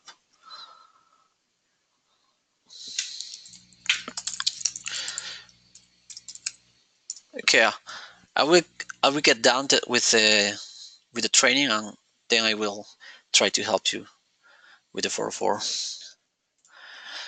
Okay, so let's get back to the Postman. So as you might see, we have in the fire action, which is the mapping. Fire, actions, fire. So if we throw this, oh, there we go. You can see we already have our environment set up in order to start debugging. So here you can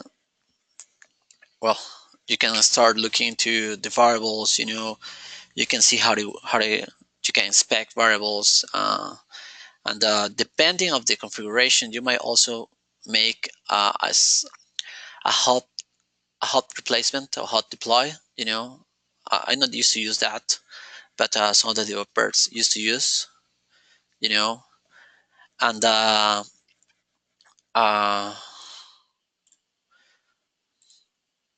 so yeah, you have a fully thing to debug. Let's see, just okay. H2 is really slow. This is another thing that is I prefer to use Postgres, something like that. But you already got this, so it says it is getting this action ID, which is the same one, be night. So yeah, you can start just okay. I got an exception. It says it is not found, But in general terms, that we want to talk is or they want to show is the ability to debug, and to create a project and etc. So this is basically the training for today's guys. As you might see, the configuration in IntelliJ, DR, even Eclipse with Gradle plugin is pretty straightforward. You only have to open the build Gradle. In the previous versions, you have to do a lot of things in order to make your project work. Right now, it's pretty straightforward. It's very easy to create a environment. So so yeah. So that's pretty much for us. And we're almost running out of time. So if you have more questions, feel free to put in there. And if I cannot answer today because the time, we will try to answer for you. Also, you can send all the questions to Dean Gonzalez, and we'll be address these questions for you guys. Yeah, so let's move to the questions. Okay, I'm getting 404. Okay, I don't know if this is the right one, the deploy word. Okay. Okay, I think I just can comment in the chat. Okay, let's try, Marlon, to do. Okay, stop your application.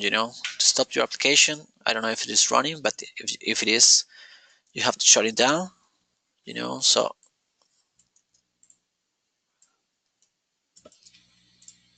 first thing you have to do is shut it down. Then you are gonna run clean.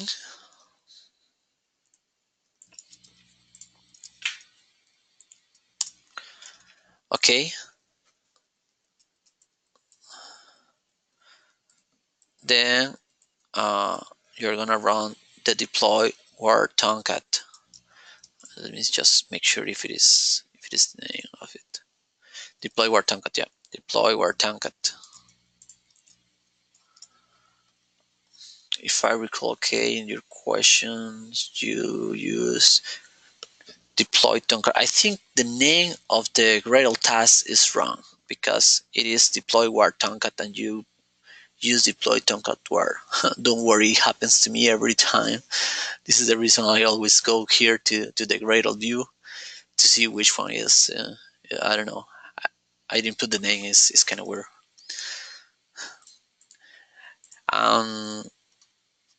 Then when it is done, start your Tomcat again. So try that, and if it doesn't work, we can take a look tomorrow. Okay.